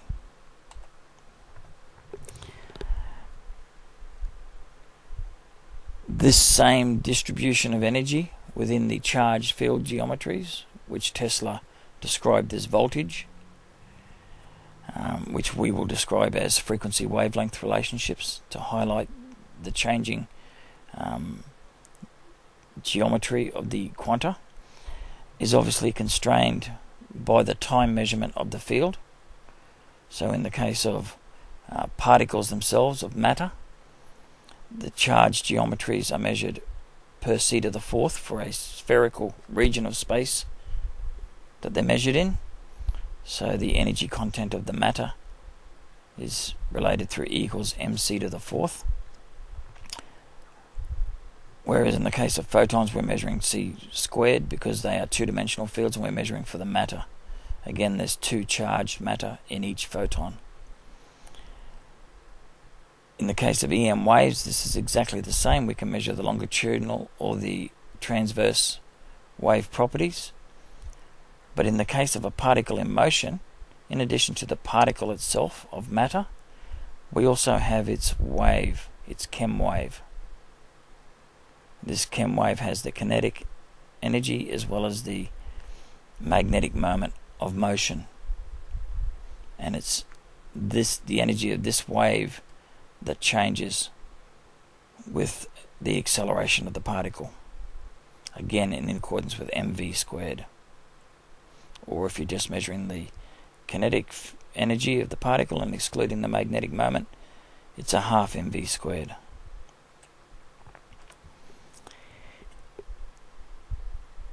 As we've discussed, this illustration just shows the relationships between transverse energy measurements and longitudinal energy measurements.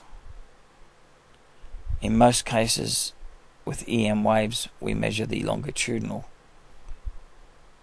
energy content of the wave. It's identical in both cases. However, there's twice as many quanta, obviously, than there are photons. Again, as we increase the energy of the fields, of all fields, we increase the frequency and we decrease the wavelengths of the quanta in that field. We can show all these relationships with regards to the Hamiltonian of the wave function for any EM wave or any particle in motion by showing either the transverse or the longitudinal energy components of that wave, or in the case of particles in motion, we would express it in terms of the standing wave mass energies and the two-dimensional chem wave energies. And again, we can assign probabilities to both the chem field and the particle, or the quanta in EM fields themselves. In this case, the quanta would be photons or bosons.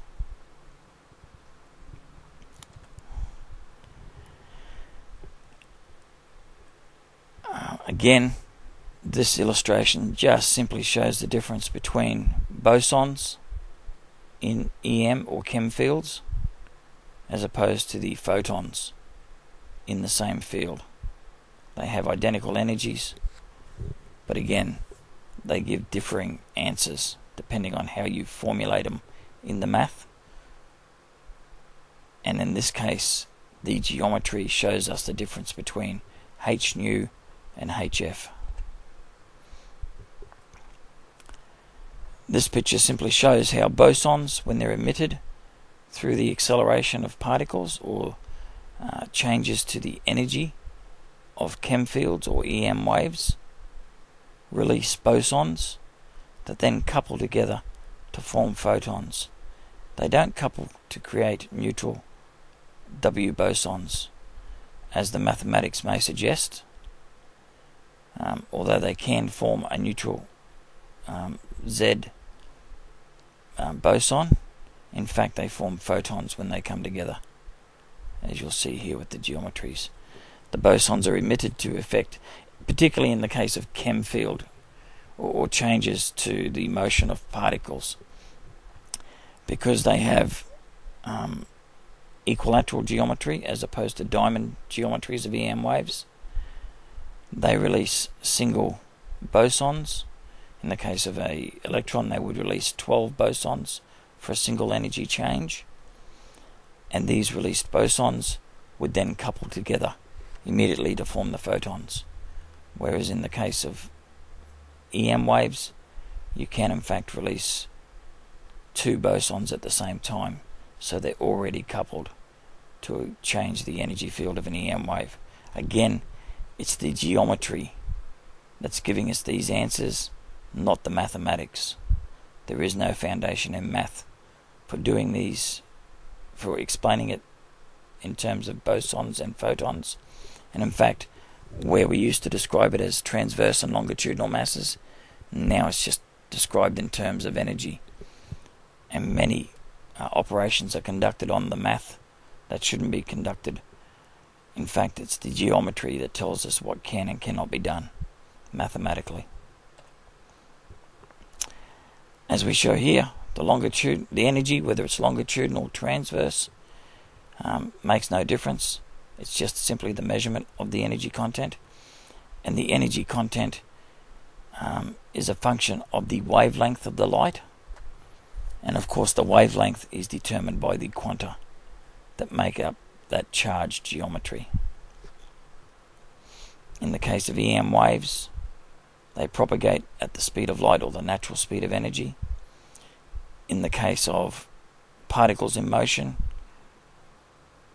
it's the energy quanta and the wavelength of the energy itself, or the light within the chem wave, that determines the velocity of the particle itself, and of course its associated momentum.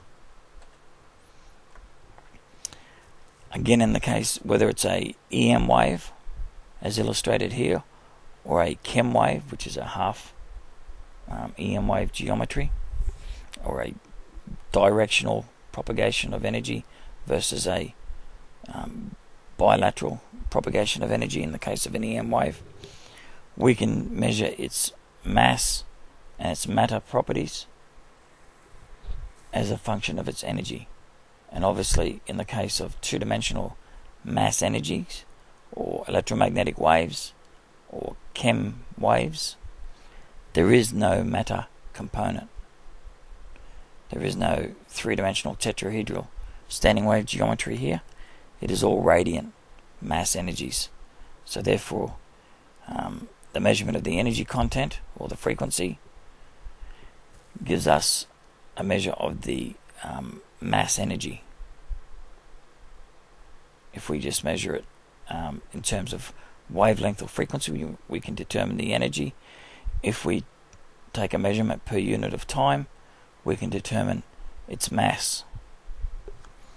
But in no case can we determine the matter component. And again, it's matter that's affected by gravity. EM waves are only affected by other EM waves or electric or magnetic fields that they propagate through, as in Faraday rotation, etc., or where we add energy to the field and affect its frequency wavelength and of course its velocity of propagation. In the center of this picture you see a graphing of the energy of EM fields in terms of their wave function, etc. Again, this is representative of the equilateral geometries of EM waves themselves, or of photons. Obviously, EM waves being made up of photons. You have your negative regions and your positive regions, again determined by the dipoles, the magnetic dipoles of the photons themselves. Of course, EM waves, whether we measure it transverse or longitudinally, radiate in two directions at the same time due to their positive and negative charges, which are divergent, as opposed to the chem field wave geometry of matter in motion. At the bottom of this picture you can see, in fact, the chem field geometry on the left hand side is shown in terms of transverse mass measurements. So the scalar energy is measured transversely in terms of its bosons that make it up.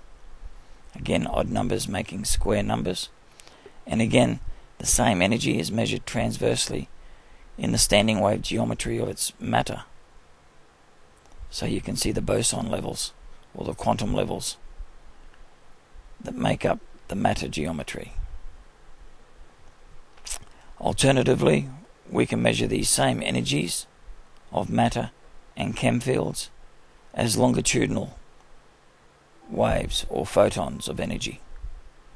And in doing so, we change from quantum levels measurements to wave probabilities, or amplitude probabilities more correctly. And again, the color coding, tetrayonic color coding and tetrayonic geometries shows us the distinct properties of both matter and mass for the same energy geometries. And again, standing wave geometries of mass energy create matter. Radiant forms of mass energy create waves. These waves can in fact accelerate matter,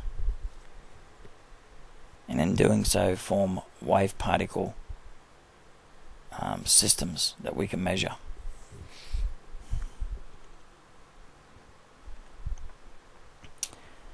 As we noted, when we take the longitudinal measurements, we can create the probabilities for the waves, and that's what we'll be doing when we look at the energy distribution within waves themselves, within wave particle systems.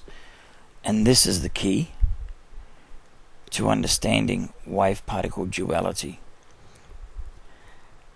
Obviously, Tetryonics itself, as we just mentioned, clearly defines the difference between mass and energy, along with mass and matter within any system.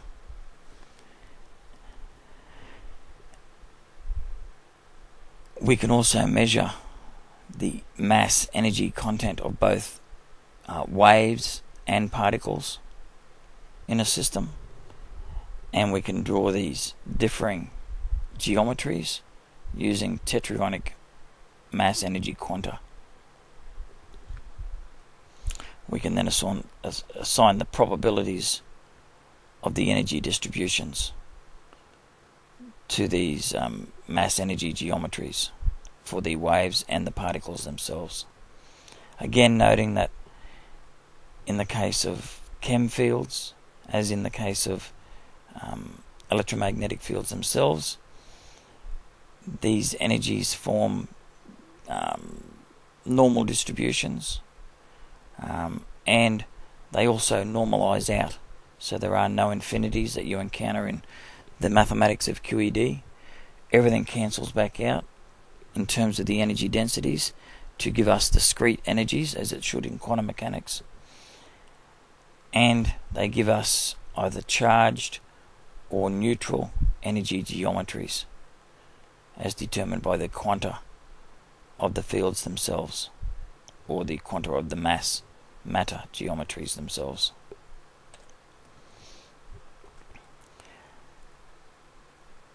As I just mentioned, in the case of particles in motion, we can describe the entire wave function as the matter of the system, or the particle, and on a completely different level, geometrically describe the kinetic energies, or the chem energies, as a wave geometry within the same system.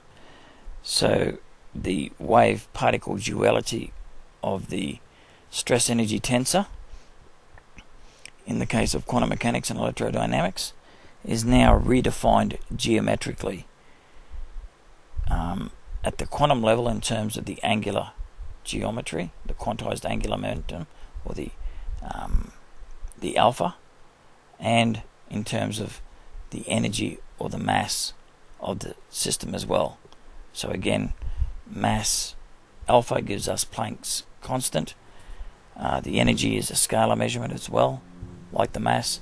So again, we can apply all these terms to the wave function of mass, matter, energy systems, and differentiate out the particle and the wave components of the wave functions for each system that's being measured or modeled for.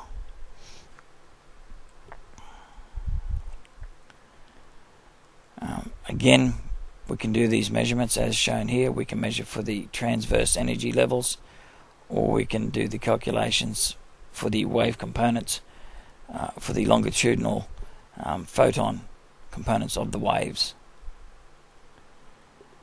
Makes no difference, the energy is the same in both cases. It's just a different measurement of the system for differing properties. In the case of longitudinal measurements, we can obviously calculate probabilities that will differ compared to the probabilities for the quanta, because of the 2-to-1 relationship between bosons and photons. Highlighting this, obviously we can take an EM wave of positive and negative mass energies, as shown in the middle. Obviously, this EM wave has divergent negative mass energies and positive mass energies, creating a radiant mass energy waveform that radiates bilaterally from its source point, or from where it's created. We can break this EM wave up into its constituent photons, as shown here. We've just simply separated the photons individually and shown that there are, in the case of 128 quanta, we have 64 photons of energy. We can break these 128 quanta up and measure them transversely as bosons or quantum levels within the EM wave. So in this case, if we were to measure it, we would see a increasing energy level that would then decrease back down. Or we could measure the longitudinal photons of energy as they're shown here, and we would see that this measurement not only would have an amplitude for the wave where its linear momentum is highest, it's the same sort of measurement, well, it is the same measurement, but as we move laterally from the amplitude of the wave, the probability of finding a photon decreases within the wave, and obviously the energy momenta of the wave at this point decreases in accordance. So if this wave in a longitudinal sense were to hit the detection device, as opposed to a increasing energy momenta that then decreased as the wave passed through the detector.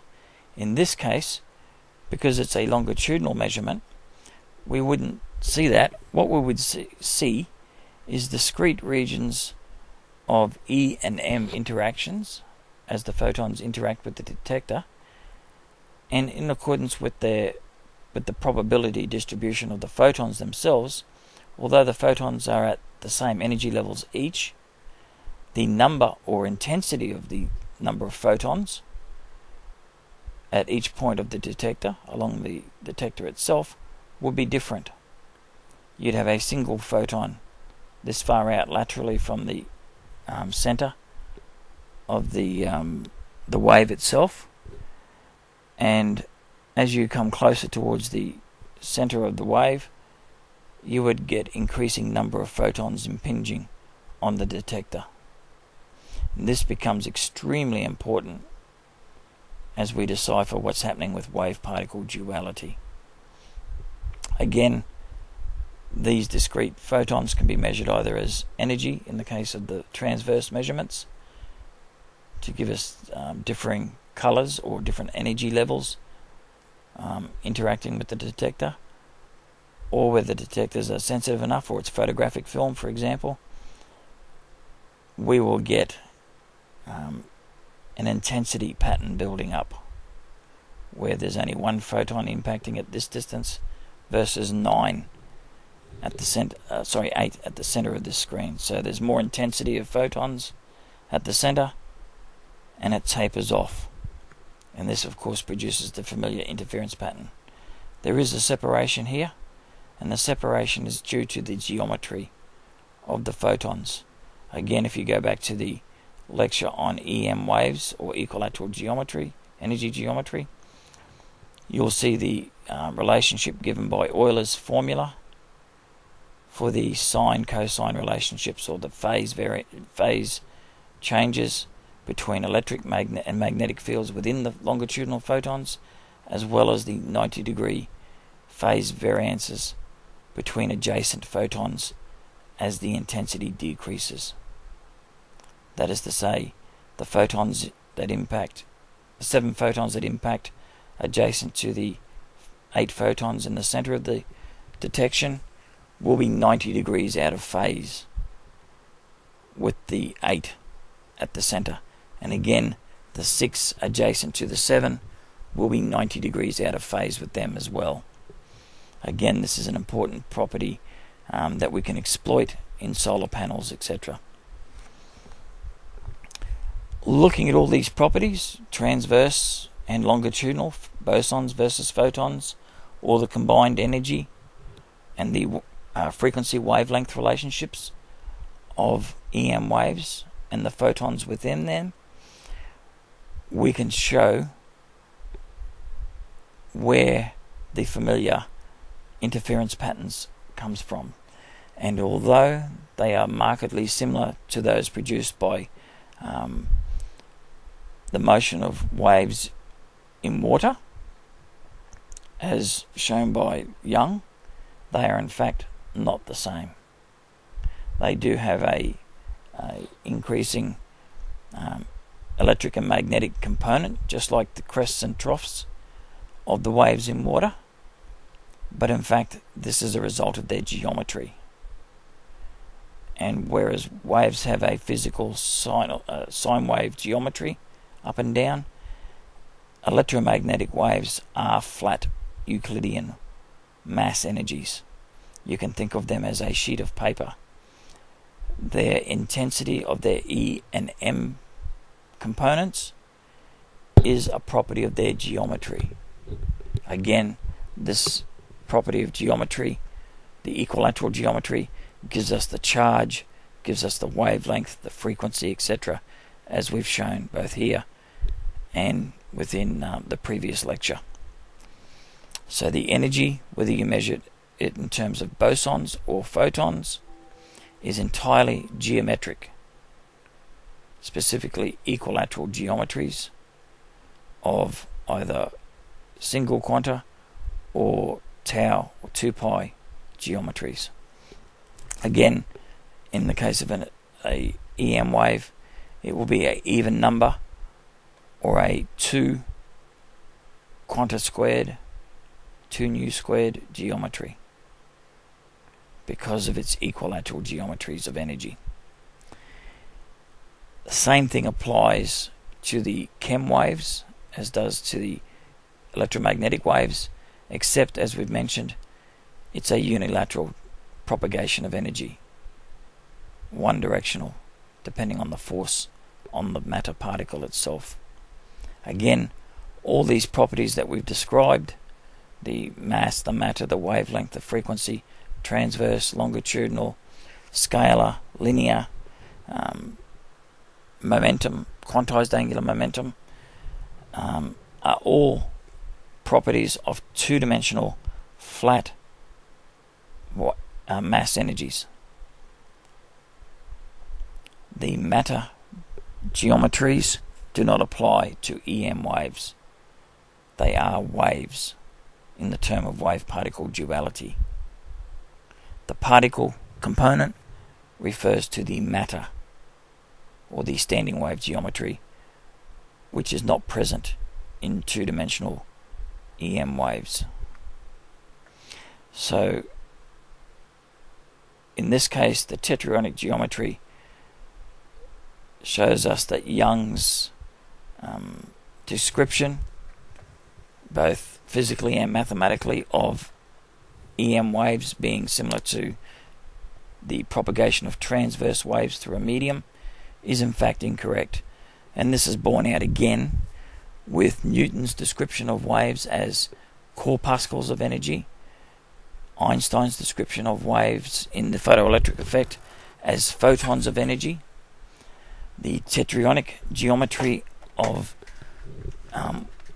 light as discrete Planck quanta, and again in the Morley-Michelson measurement of the propagation of light, where we have no ether for the transverse waves to propagate through.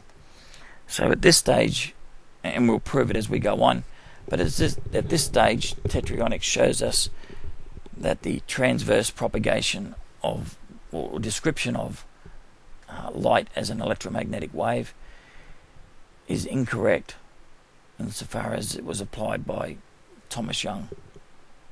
It still applies as a transverse as formulated by Maxwell, as we've discussed, where the linear momenta of the mass energy geometries is transverse to its direction of propagation, but there is no medium for these EM waves in order for them to propagate through. I'll give you an analogy, a classical analogy of this lack of medium and how it works very shortly, but at this stage I won't mention it. Obviously, as you release energy into a region of space and allow it to propagate, the energy is comprised of photons, and as they radiate out from their source point, they diminish in accordance with the inverse square law. In terms of the E field, in terms of the magnetic dipole, they diminish in terms of inverse cube law. Again, this is shown in other lectures and within the electrodynamic PDF ebook itself. But in this case, it's just important to note that they radiate out from a point. The diamond geometry of the E fields gives us 1 over r squared, whereas the dipole geometry of the magnetic fields gives us a 1 over cubed law for magnetic dipoles. Magnetic poles, just to confuse it here, but to state it so that we're absolutely clear, a magnetic pole measured against the dipole will be 1 over r squared because it's an equilateral geometry. As you can see here, a pole is an equilateral geometry. The electric field is a diamond, but the dipole or in the total magnetic field of the EM wave, diminishes as a cubed relationship. And again, they're two-dimensional fields of electric and magnetic properties, and we can superposition these fields one on top of each other. In doing so, we create white light, but additionally, as we'll show very shortly, we can create interference patterns between the energy momenta of the electric and magnetic fields. And that's what we're showing here, is the wave superpositioning, where, as we've shown here with an EM wave, on the right hand side, it could be any orientation, but it is a neutral geometry made up of electric and magnetic fields. If we're able to measure these fields, or if we calculate them using the math for these fields and geometries, we would see positive and negative quanta forming the photons, and of course each quanta would have discrete electric and magnetic fields, and it's the dipole arrangements of these individual quanta that determine the charge that will be calculated or drawn here, but it would not be able to be measured, because on the opposite side of this E field, on the other side of the coin, so to speak, or the sheet of paper, is a negative, and there is a positive here. And that's what this illustration at the bottom is showing. We can show it at the top illustration. In this case, we're showing the photons, and we're superpositioning two photons together. We have the electric fields looked at being visualized from the side. In reality, there is no Z component, but we're saying that there is in this case, where we have a positive on top of the electromagnetic wave, we would have a negative field below it. Where we have the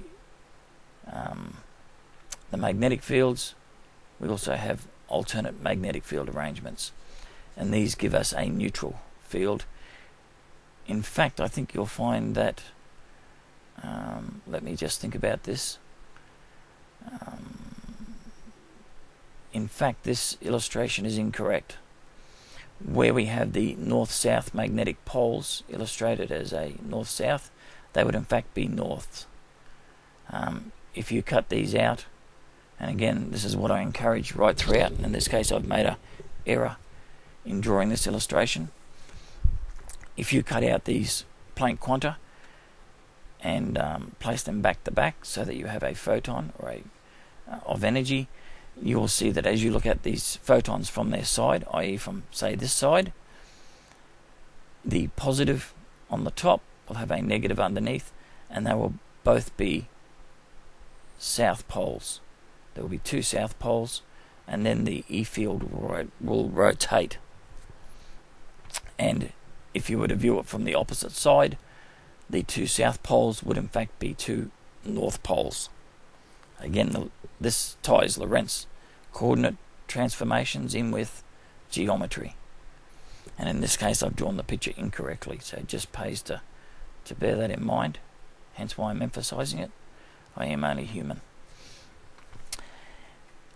We can then, of course, add increasing amounts of photons on top of each other and continue to superposition these fields. In this case, they're all the same wavelengths. However, in the case of white light, these E field orientations will change along with the M field orientations according to the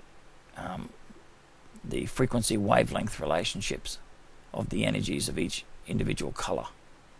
So this will become a lot more complicated, and in fact it will still keep the north-south orientations depending on which side you're viewing from of the EM fields as they add up, and this north-south dipole is the Evans photomagneton that we've spoken about before, where EM waves, light and radio waves, have a magnetic dipole or a magnetic moment as a result of their quanta, and we can when we pass these E fields or light through a magnetic field, it interacts with these north-south dipole to create a Lorentz force, and instead of bending the particle because it has no matter, what it does is it twists or changes the polarization of the light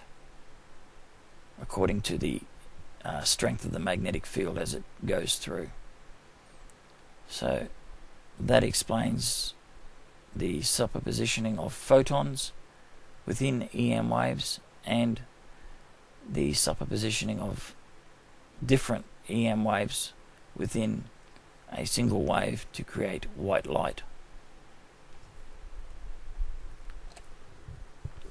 As I mentioned, with the differing superpositioning of the fields, either laterally or linearly, we can create differing interference patterns as the superpositioned electric and magnetic fields overlap. Obviously, in the case of a linear displacement, it's what's shown here at the top of the picture. We can create a constructive or a destructive interference of the fields dependent on the phase relationship in the amount of displacement of each field with respect to the other one. Obviously, this becomes more complicated. It's just a time variation of the energy content of the fields. One field slightly ahead of the other or out of phase. And because of this phase differentiation between the positive and negative diamond geometries of the E fields, for example, in this case, we get either an enhancement of the E fields or we get a cancellation. Obviously, I've drawn the two extremes in this case where we've got constructive versus destructive or neutralization of the fields. But dependent on the amount of displacement, we will also get any degree in between absolute maximum and cancellation taking place. The same thing happens if we laterally displace the fields or displace them transversely.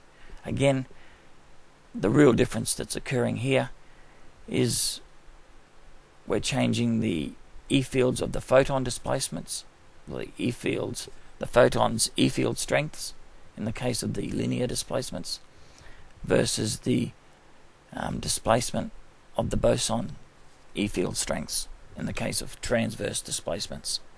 So again, transverse versus longitudinal or linear. All the same, they produce interference patterns.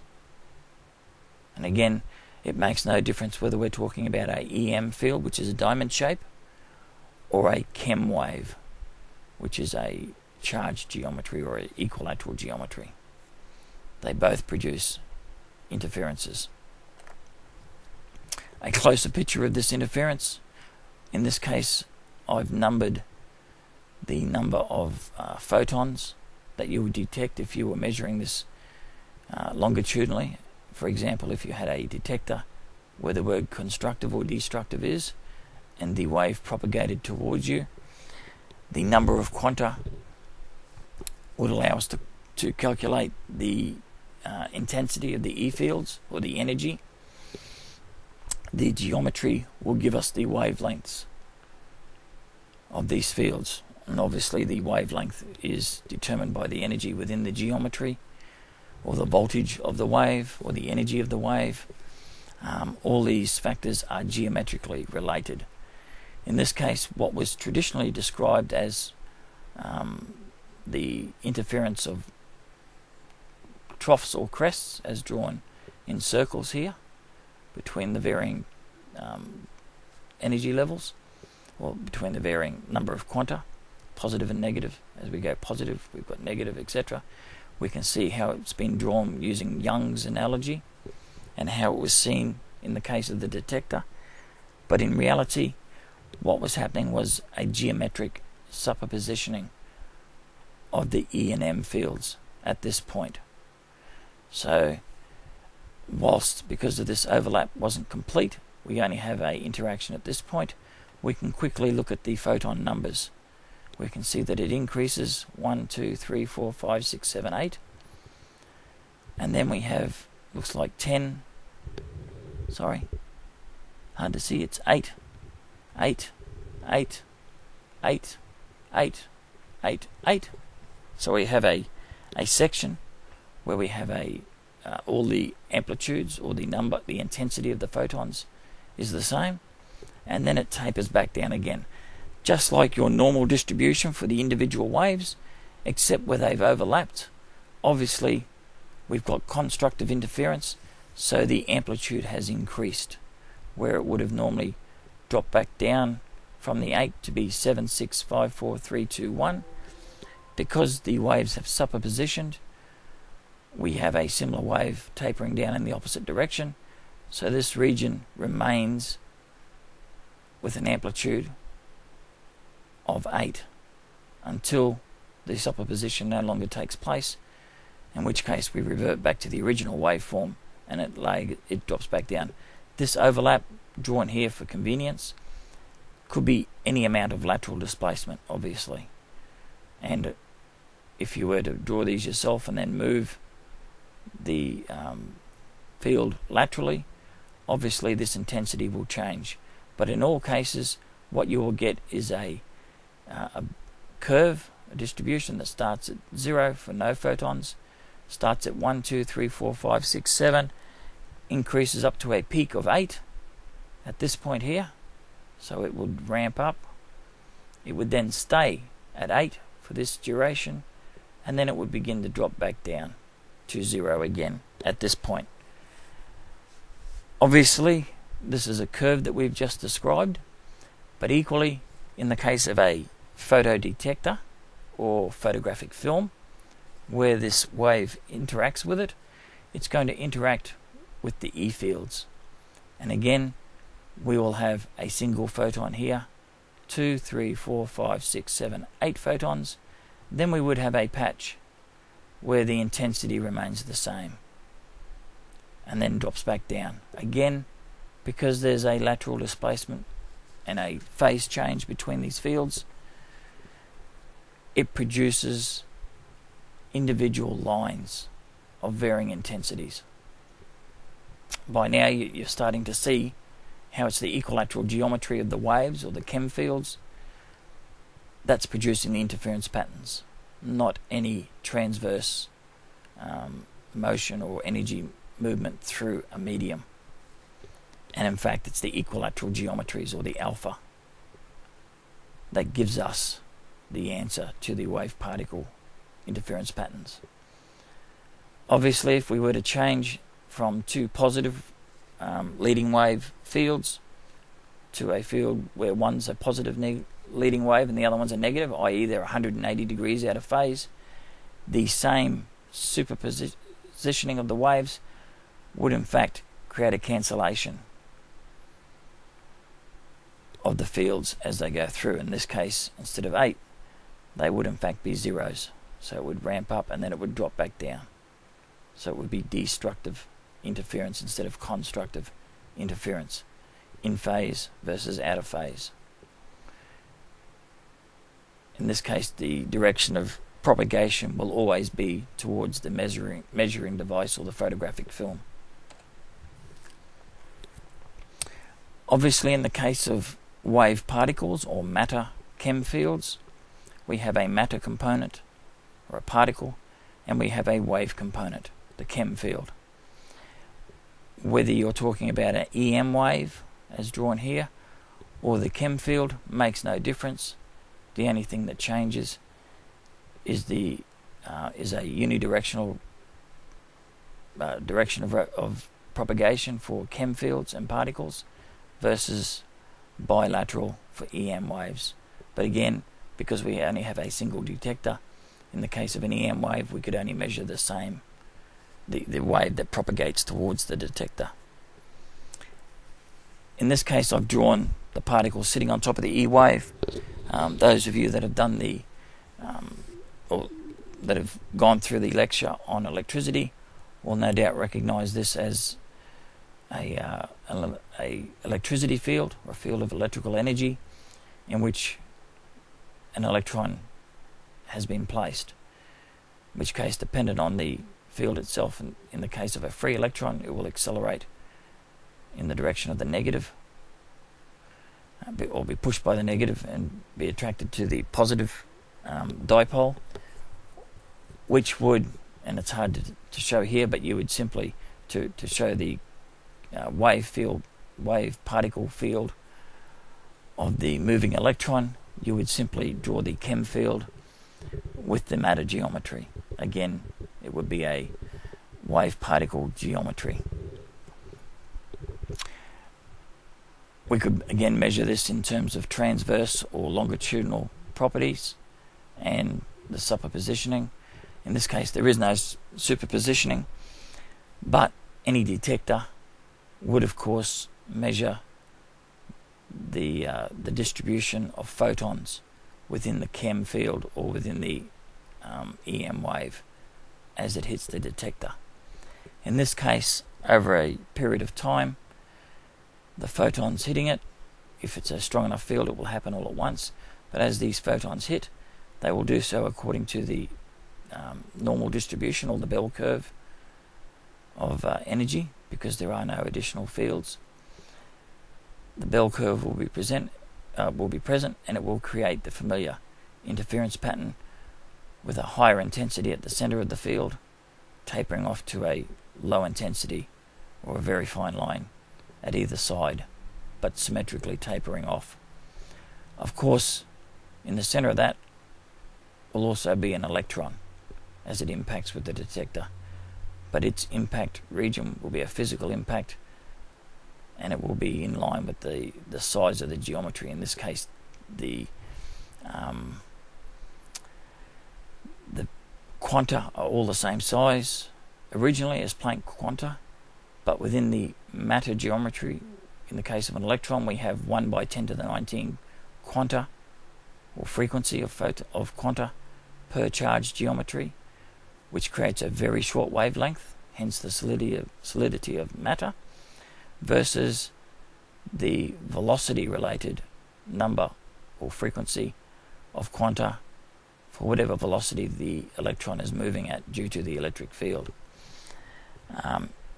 In this case, it's obviously moving with a velocity of 8 meters per second, for example, in which case it requires 64 quanta to produce the linear momentum sufficient to drive it at a velocity of 8.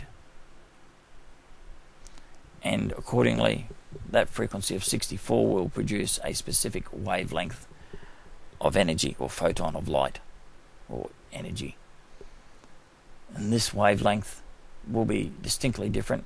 Obviously, it's a 64 quanta per charge geometry versus 1 by 10 to the 19 quanta per charge geometry in this case. So there will be a vastly different wavelength or frequency wavelength arrangement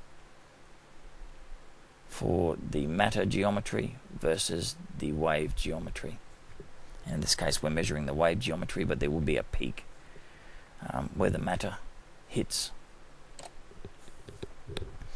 We can describe all these things that I've just shown you there, again, in terms of transverse measurements.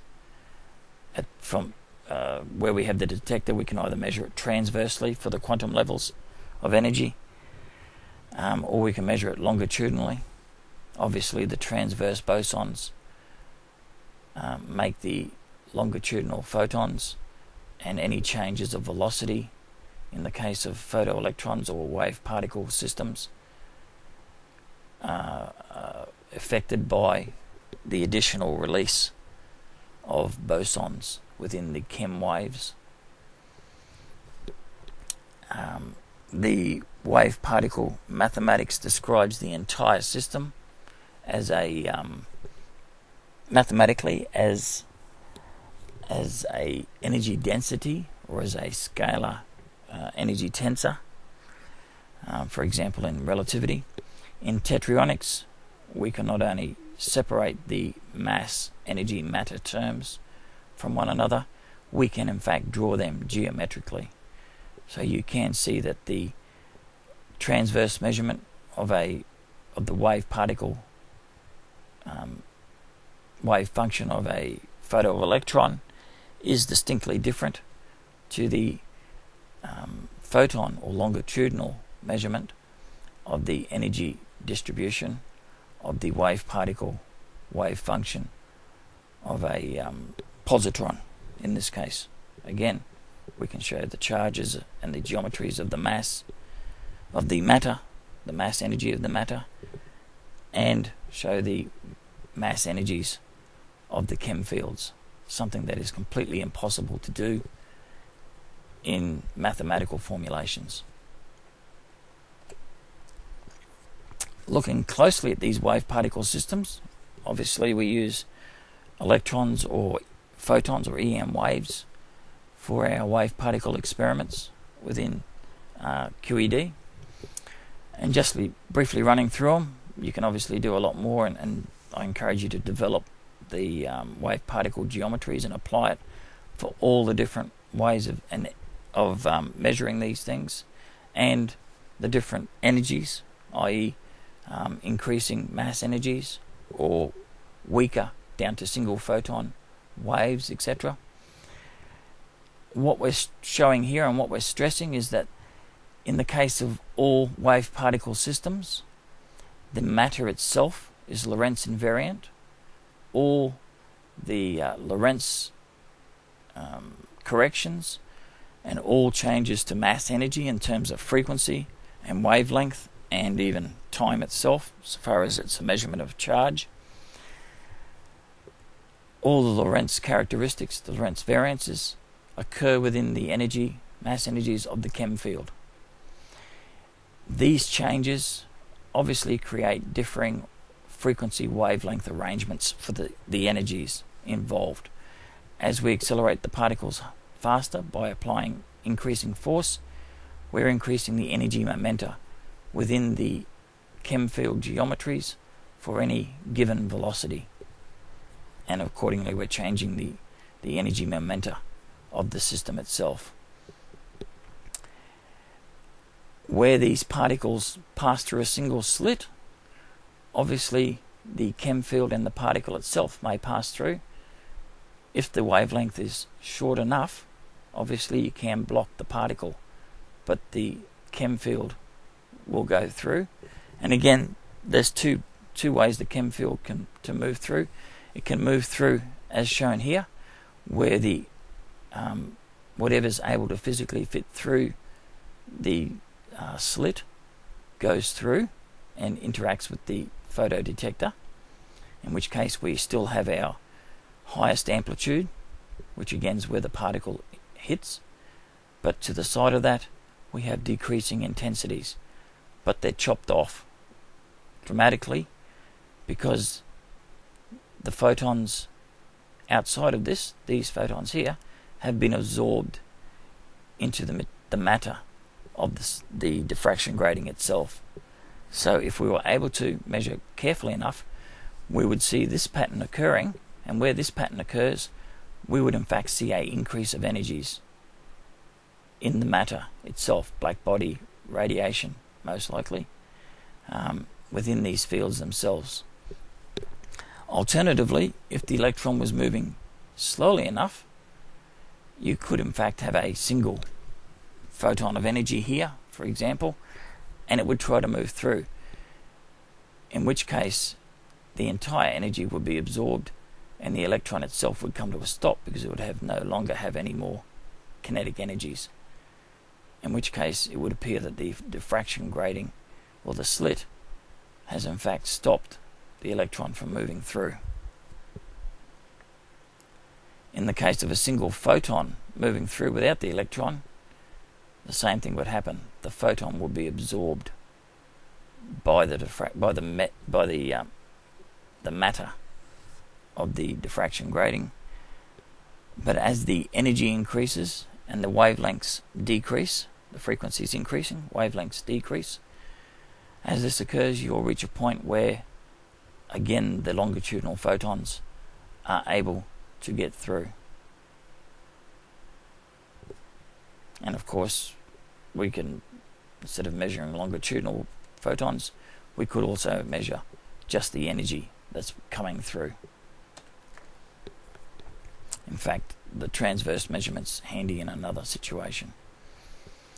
Where we have two slits, obviously the photoelectron, or the wave particle, is accelerated. In this case, it's striking the matter between the slits, and this is what presents one of the greater problems. It would appear that the electron, or the wave particle system, is interfering with itself because it's passing through both slits at the same time and creating an interference pattern. In fact, two things might happen here. One is that for low energy chem fields, very slow moving electrons, the electron will obviously be stopped by the matter, and the large wavelength photon of energy, or photons, might be two, will attempt to go through these slits here, in which case, because of their increased wavelength, they will in fact go through, and in doing so they'll split and interfere with themselves. Accordingly, it could be just like the previous one, where only the specific wavelengths that are physically able to get through go through, and they interfere with each other. But in either case, they will still have the lateral intensity drop down of the normal distribution curve, or the bell curve, associated with the chem field.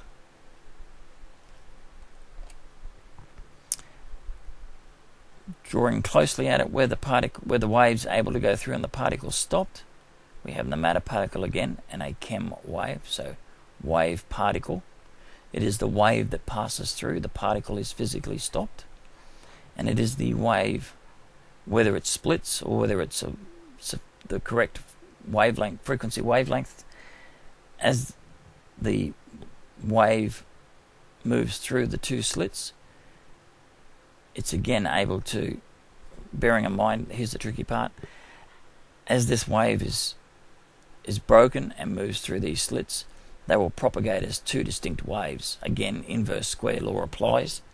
So as, again, you have to factor in the distance involved, but the wave itself will be, the two separate waves will be able to superposition and interfere, and again, they will produce this distribution with a central plateau of intensity where the superpositioning occurs.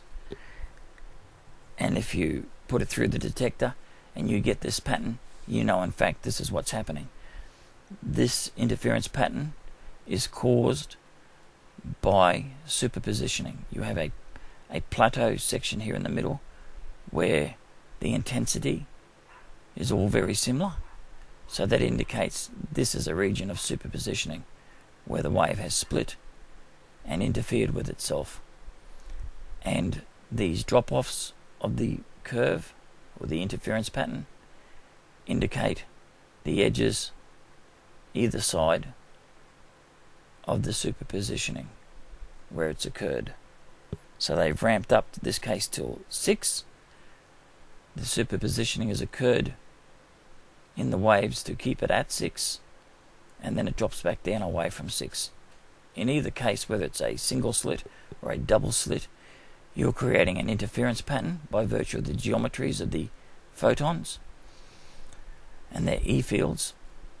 And again, it's the superpositioning of the waves that creates any plateaus or any increased amplitudes or decreased amplitudes. In the case of constructive interference, this can still occur. It does not have to be a constructive interference. It could be a destructive interference, and you'll get a dropping off of the waveforms, and you'll get two peaks in the case of destructive. Again, it's the wave of the chem field that's doing the interference, not the particle. You can think of this, if you like, and this is how I tend to think of it, as a speedboat moving along a lake. The electron is the speedboat, and the chem field is its wave, its wake. As it moves faster, it creates a bigger wake. The waves within the wake are larger, and it can continue travelling along the lake until it hits the side of the dock. When it hits the side of the dock, it stops, but the wake of the boat continues. And where it passes through, say, a dock, a single dock or a double dock, it is the wake of the boat that creates the interference pattern, not the boat itself. So, obviously a close analogy and one that fits beautifully. Again, particles are matter,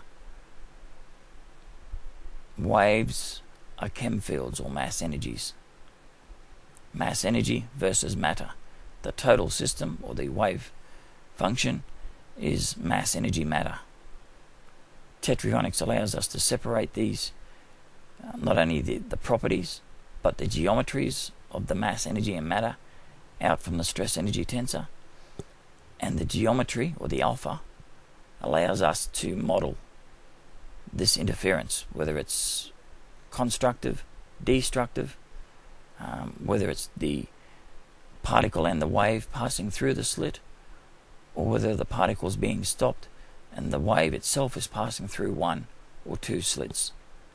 In all cases, the interference pattern is produced by the equilateral energy geometry of the chem wave, not the matter. The matter may contribute in the case where it can hit the detector, but it's not responsible for any of the interference patterns shown.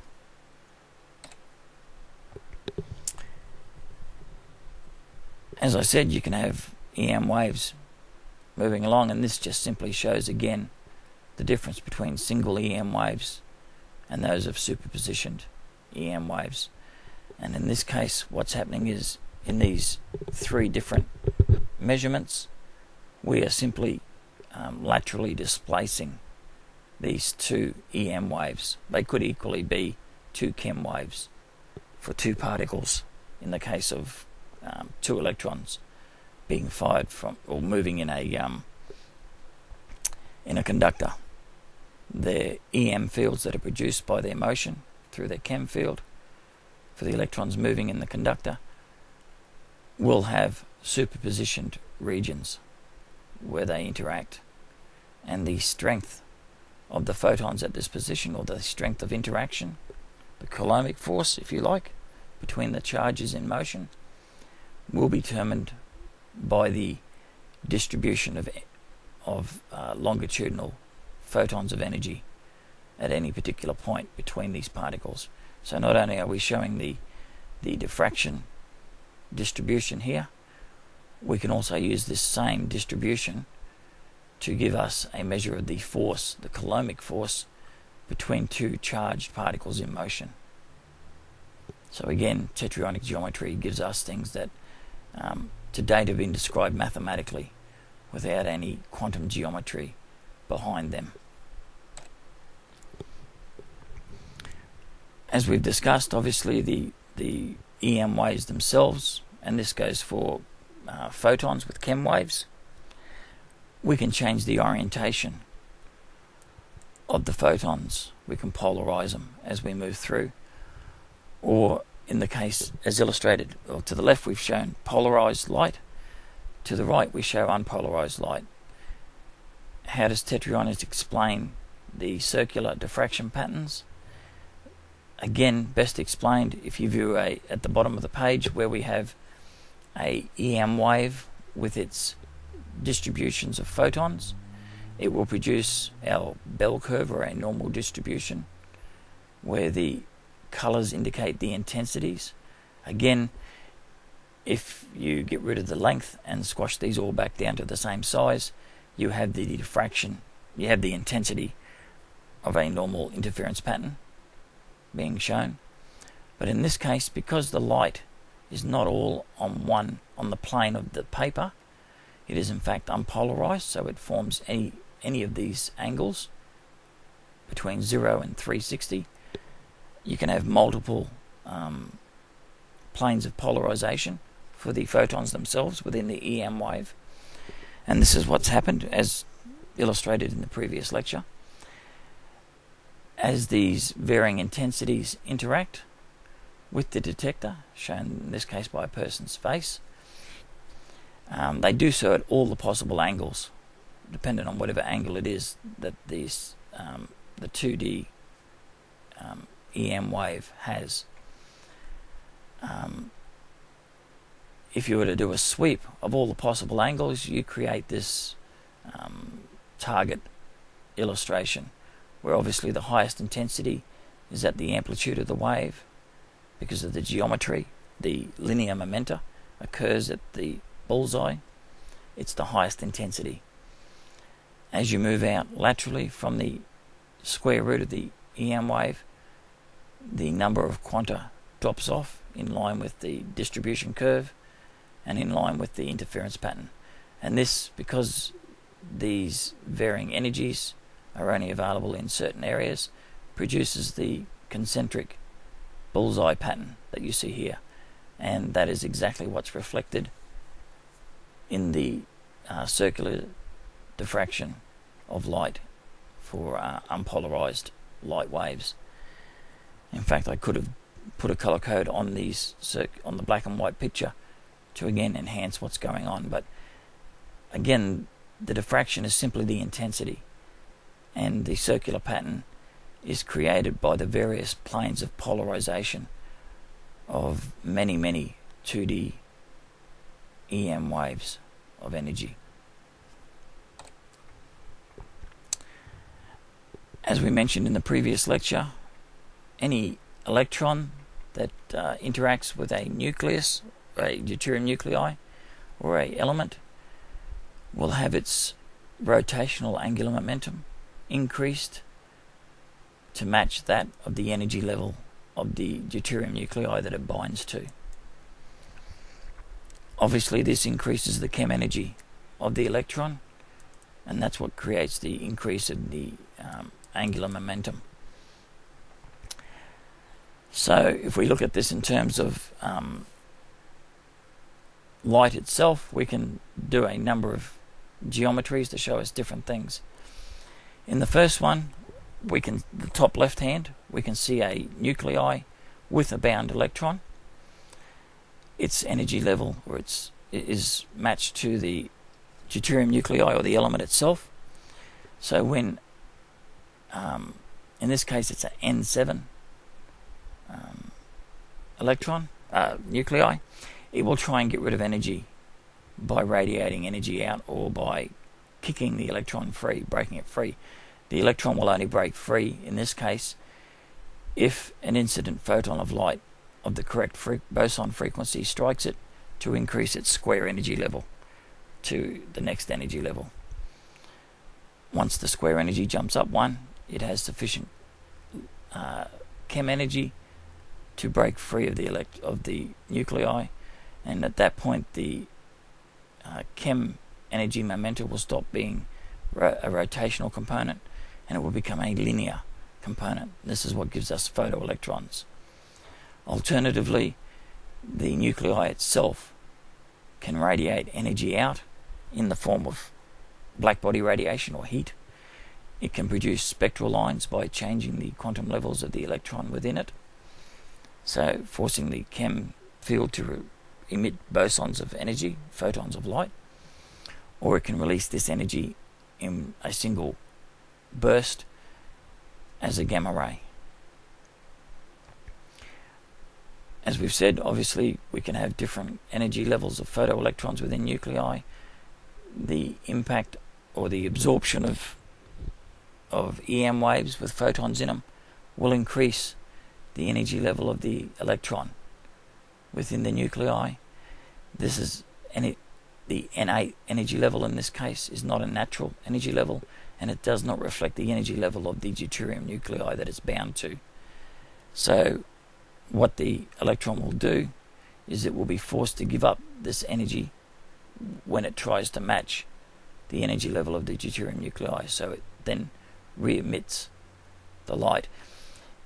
If it jumps from N1 to N8 like this, it's a Balmer transition, obviously from N1 to N8, and it does so in one complete jump. this process here may not necessarily be a Balmer transition. It may be a form of where it jumps back down through the various quantum levels to reach level 1, in which case it's best described as a phosphorescence rather than a quantum jump, but either process is available. In the case of light, obviously the photons can hit the material itself and not be absorbed. It might be that the energy level is higher, or that the energy level is sufficiently matched so that it won't absorb the photon, in which case the photon will be reflected back off the material or the element, bearing in mind that tetraionic geometries are angular faceted geometries.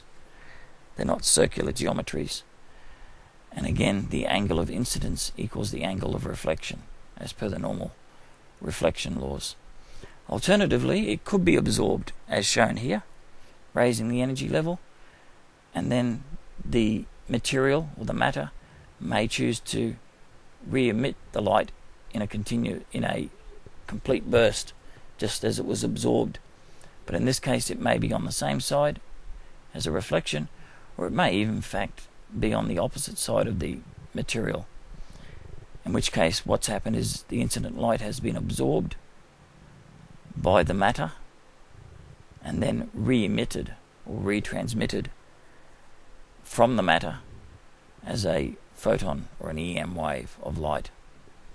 Again, all these properties, whether it's quantum jumps or phosphorescence, luminescence, reflection, or retransmission of light in media, are all properties that can be described by tetraionic geometries of mass, energy, and matter. And again, in all cases, the frequency wavelength, again, is all determined by the alpha, or the geometry of the mass energy involved. As I mentioned, with frequency wavelength, Tetryonics defines it as the frequency by the wavelength being equal to the velocity of the energy involved,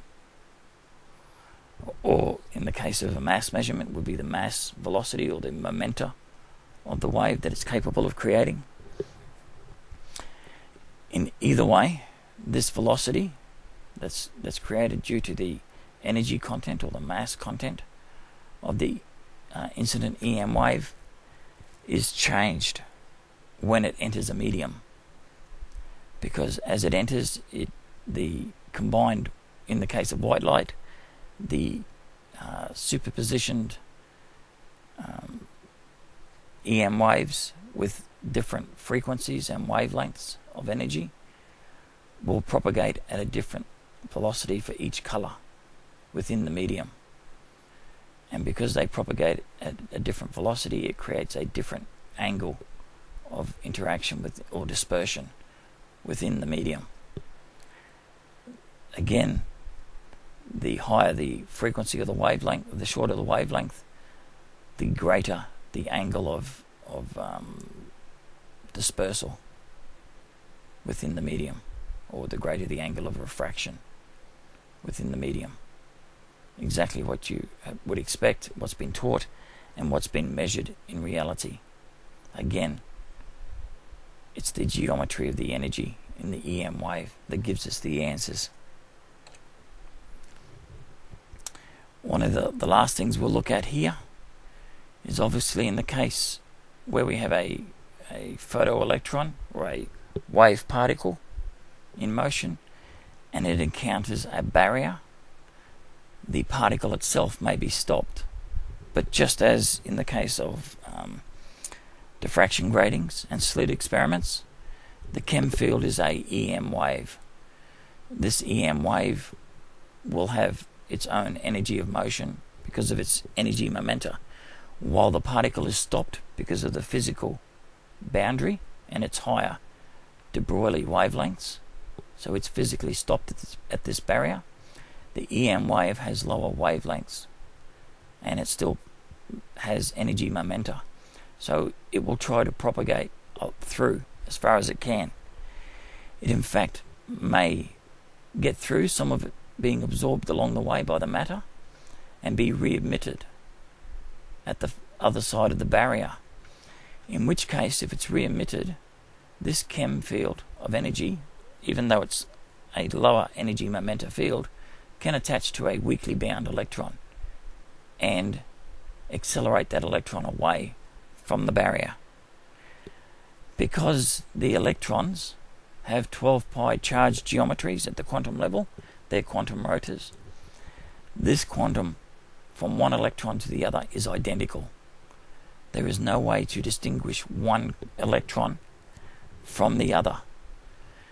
And in this case, what we have is one electron approaching the barrier and being stopped or absorbed, bound to the barrier, and another electron being accelerated away. This process has been mistaken and described as quantum tunneling, where because of the statistical probability of quantum mechanics, allows a certain probability of a particle to pass right through matter and reappear on the other side. Tetryonics shows this not to be the case. In this case, the particle, being a matter particle, is stopped. The mass energy of motion moves through as heat, or as energy of motion is absorbed as a form of heat, kinetic energy, and what energy is left is applied as a kinetic energy to the chem field of a weakly bound electron. And this electron, providing there's enough energy there in the chem field, will accelerate away or will break free of the matter. In a measurement perspective, doing experiments, you can see how the mistake arises, that the particle has mistakenly passed right through, and because of these energy amounts that get absorbed, and only a certain amount of them have sufficient energy to break free on the other side, it could be mistakenly said that that's reflective of the probability of the electron passing through the barrier, or tunneling through it, so to speak.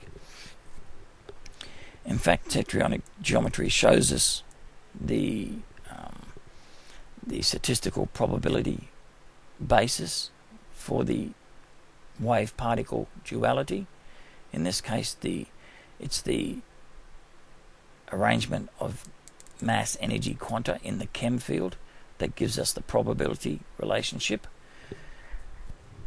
and it's the same energy momenta that gives us the final particle that may or may not be accelerated away. If there is insufficient energy that remains after the passage of the chem wave through the barrier, there will be no acceleration of a particle. So this has been assigned a zero probability. With sufficient energy, it's said that they can tunnel through. In fact, this is not what happened. Is not what is happening. Obviously, the other thing that this can describe is a particle being stopped, the energy making its way through the material as a chem wave, and then accelerating another particle away in the opposite direction, in which case that's describing reflection or retransmission of energies. But quantum tunneling in itself is not tunneling of the electron through a physical barrier. It is the motion of the chem energies through the barrier. The particle that accelerates away from the barrier is a completely different particle to that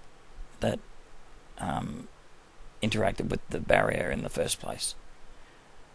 It's just that it is impossible to tell the difference from one to the other, because they are identical geometries, and because they're Lorentz invariant, they have identical mass energies no matter what. It's the mass energy of the chem field that's changing in this case, in all cases, not the mass energy of the matter. So again, Tetryonics helps reveal the true quantum nature of the processes at work at the quantum level. As I mentioned, matter itself is Lorentz invariant, at all times. The mass energy of the matter obviously affects its de Broglie wavelength, or the Compton frequency of the charge geometry determines the de Broglie wavelength of the mass energy in the matter geometries.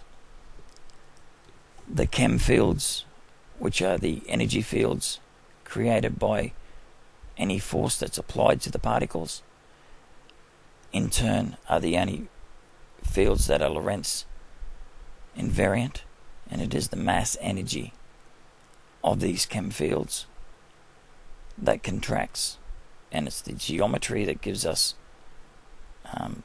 time dilation, which in fact is stated as time dilation because, again, mathematics has poorly defined what time is. Time, in fact, as defined by Tetryonic geometry, is just a measure of the quantized angular momentum, or the geometry, per c squared, which of course is charge. Have a close look at this page because there are a number of things that are clearly stated, and again, all the corrections come back to the mass energy corrections within the chem field. The mass energy of the matter is completely invariant to the velocity, irrespective of what the charge or the mass of the matter is at any time. And time dilation does not apply to the matter either. All these correction factors of time, length, energy, etc., mass, are all changes to the mass energy quanta and geometry of the chem field, not the matter. In fact, in Tetryonics, we don't say length contraction because of this. We actually say it's wavelength contraction, and time dilation is changed to be either charge, changes at net charge, or more appropriately, we measure it as amperage charge, or we simply state it as a measure of the quantized angular momentum within the system. This brings us to one of the final points, and that is that all this obviously flies in direct contradiction to special relativity, and particularly the foundations of special relativity, where Einstein explained the creation of magnetic moments of charges in motion as the result of the distortion of the spherical geometry of point charges. Again, a number of issues are brought up here that have been explained in this lecture, and this lecture has been, like the previous one, has been pretty detailed because of these changes, because of the geometry and how they contradict with special relativity. Those that aren't familiar with the entire theory will no doubt have probably felt like throwing their hands up and saying none of this applies because relativity says differently. In this case, Tetryonics will completely rewrite the foundations of special relativity, and has done in the past few lectures, particularly in the case of the moving magnet conductor problems and the homopolar magnet motor, an explanation of how that works. In this case, obviously we show that, firstly, point charges are not spherical. The 4π geometries of mathematical formulations are incorrect. They apply to instead tetrahedral geometries. And in fact, point charges of electrons are not point charges. They are 12π geometries that are unique geometries created by the repulsive forces between the charged geometries. And in fact, they're quantum rotor geometries, 3-pole rotors. The electrostatic fields are a property of the charged geometries themselves, the 12π geometries, and this geometry does not change when the matter is accelerated. The Lorentz corrections apply to the wavelength, the frequency and wavelengths of the energy momenta within the chem field. So there is no distortion of any matter geometry. the mass matter geometry is invariant to any velocity changes. What is variant, or Lorentz variant to the velocity changes, is the mass energy of the chem field that results from the motion or the force applied, as illustrated here on this page at the left hand side. No matter how you look at an electron from all angles, it will appear to be a electrostatic field. Obviously the Tetryonic geometry gives us a true geometry of the particle as opposed to the hypothesized view or the point charge at the top of the picture. As the velocity increases, the frequency of the quanta increases in proportion to the velocity in order to create the net energy momenta for the force.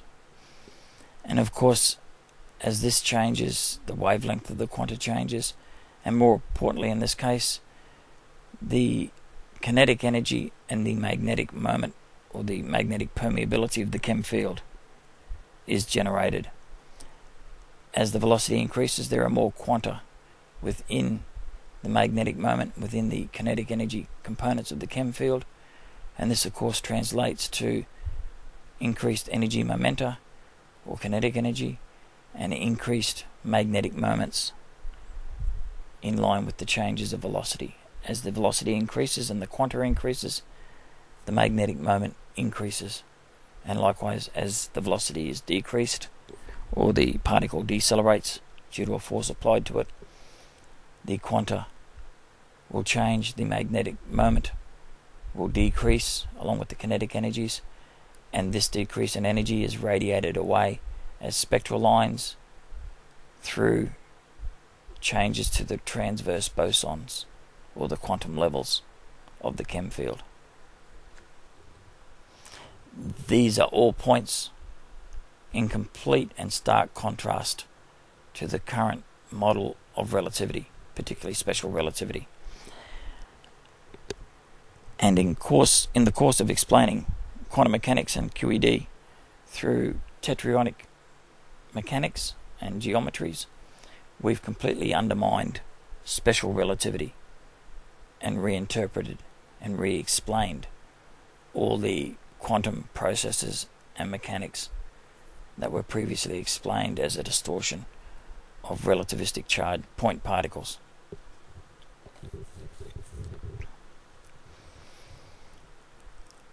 Obviously, this final one just simply states that Tetronic geometry now supersedes relativistic theory or relativity theory.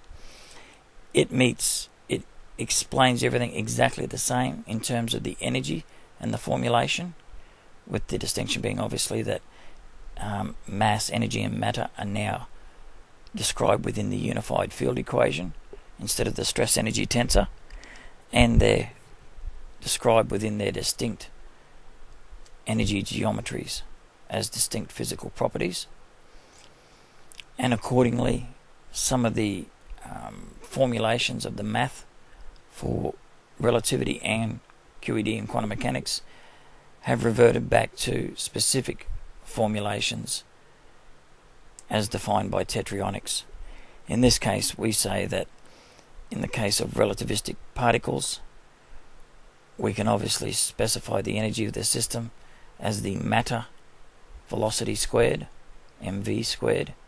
Again, this has been misinterpreted because the math had no way to distinguish between mass and matter, and they never did. And there's no way to, again, differentiate mathematically, but we can differentiate geometrically. And we can also state that the Planck quanta within the system, although classically or traditionally explained as mu, which still remains correct, should be restated as h nu should be restated as h nu squared to reflect the squared energy levels that are present in all cases. In the case of h nu, we've now redefined that as applying only to transverse measurements of energy or mass energy.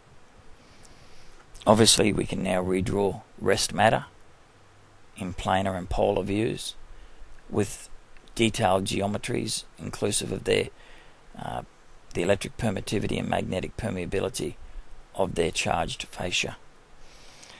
And we can explain the relativistic energies explained by relativity and the Lorentz corrections as mass energy changes within the chem fields. Accordingly, and finally, we can describe these complete systems as wave-particle systems, where the particle refers to the mass matters geometries, and the wave component refers to the wave, or the mass energy components of the chem waves. Again, these can be considered analogous to a speedboat with its wake. Again, the wake's determined by the speed of the speedboat. This brings interference patterns, wave-particle duality, and all the previously mysterious descriptions of quantum physics and quantum electrodynamics back into a more classical understanding of physics, and in fact removes a lot of the mystery that became associated with it through wave particle probabilities, through wave functions, and through relativistic corrections, Lorentz corrections, etc. Tetryonics gives us a full understanding of all these relationships from the aspect of the alpha constant, which is, of course, the equilateral geometry of mass and energy. Interestingly enough, prior to relativity theory being developed, it was James Clerk Maxwell that struggled to understand what his formulation of electromagnetism when he unified the electric fields and the magnetic fields with his 4 laws, which were in turn Gauss's law and Faraday's law, etc. He was an avid supporter of the notion that if you describe something mathematically, you should be able to build a physical model of that mathematical equation in order to explain its mechanics. And when he was unable to do so with his theory, he had a lot of concerns with his theory. Obviously, he died at an early age, and he wasn't able to continue to expand on what he was trying to say. In the course of his investigation and trying to explain it, he developed the model that you see in the middle of counter-rotating wheels and cogs, with the idle wheels in the middle representing one force, and the hexagonal wheels with their angular momentum or rotation representing a separate force. And this was to convey the transfer of energy through a field as described in Faraday's lines of force. He used Faraday's lines of force to explain the force, as in Coulomb's force, etc., as a physical field, and then based that, when he unified the electric and the magnetic fields of force into a electromagnetic field, he then attempted to describe the electric and the magnetic properties via these counter-rotating wheels.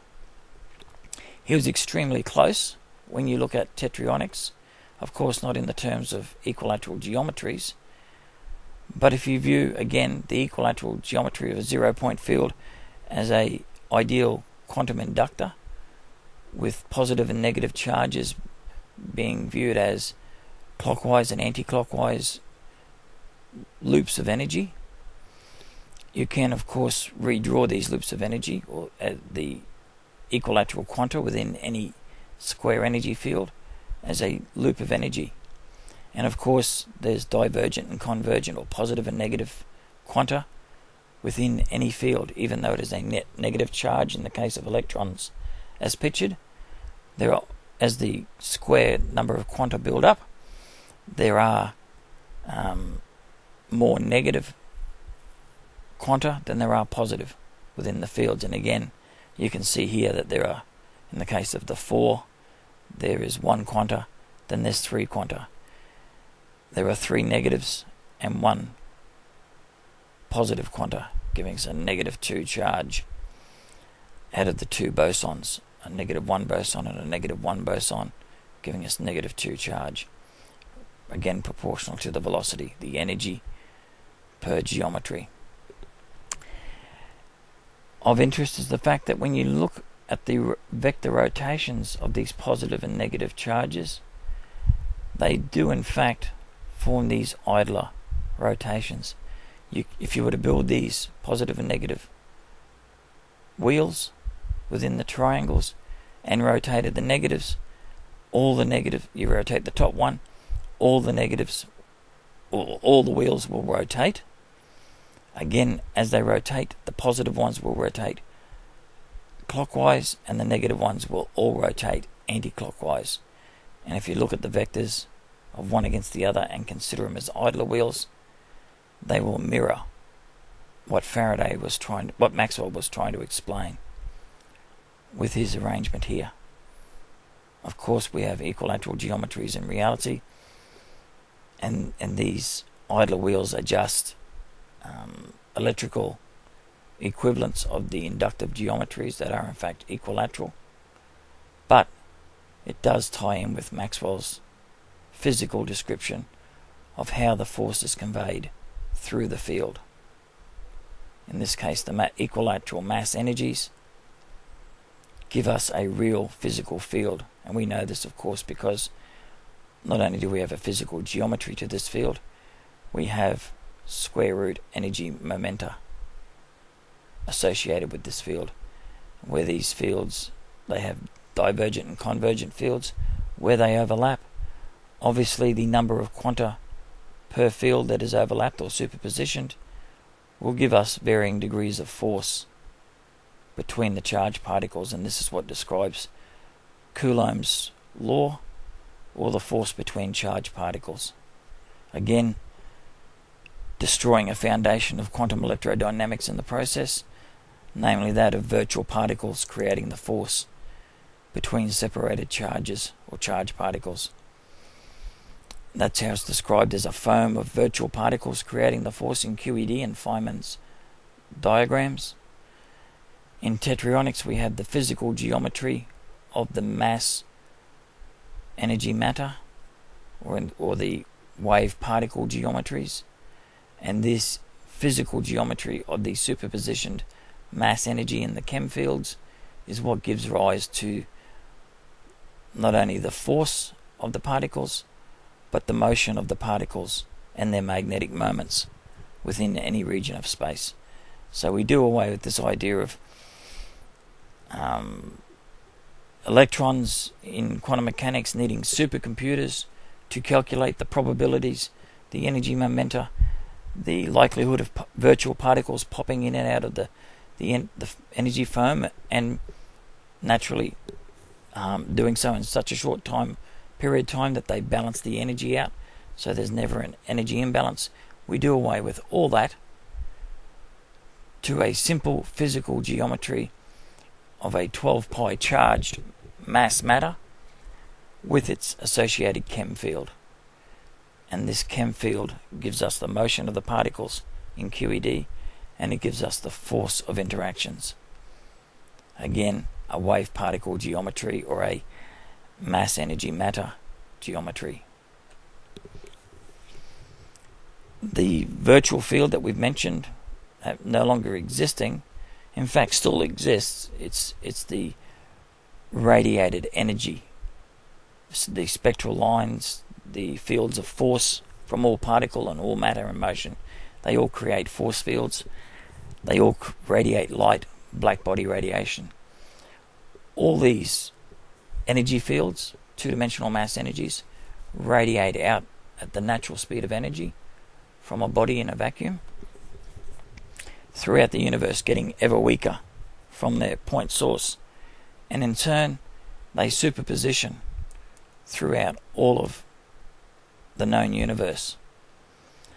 This superpositioning and weakening of chem fields, black body radiation, and fields of force from all bodies of matter in the universe creates the background vacuum energy.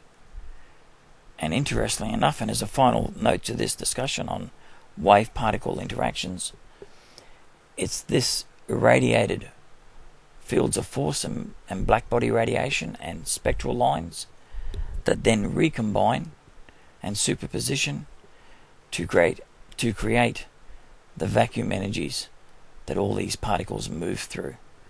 And of course the motion of the particles through this vacuum energy create the properties of inertial mass. The inertial mass creates the proportional chem fields for the velocity of motion. So there is a dynamic feedback between radiated mass energies or two-dimensional force fields or waves and standing wave three-dimensional mass energy geometries or matter. Matter itself interacts with two-dimensional mass energies, and matter itself is made up of two-dimensional mass energies. And it's this eternal interaction between absorption and reemission of energy in all its forms that forms the cyclic, eternal dynamics of our universe. The universe itself is constantly fluxing between standing wave matter and radiant energy, and it will continue to do so in a eternal fashion. That brings us to the conclusion of this rather long and detailed explanation of wave-particle duality, but in the process I hope you've gained an understanding of the real mechanics at work of equilateral energies in all its form, either mass or matter, and how all these forms of energy give us the frequencies of light, the colours, give us the fields of force, and give us not only light and heat, but they also give us solid matter and its interaction between all of it, between mass, energy and matter in the universe. Thank you for the time, and if you have any questions, and again this is a detailed field, feel free to email me with any specific questions.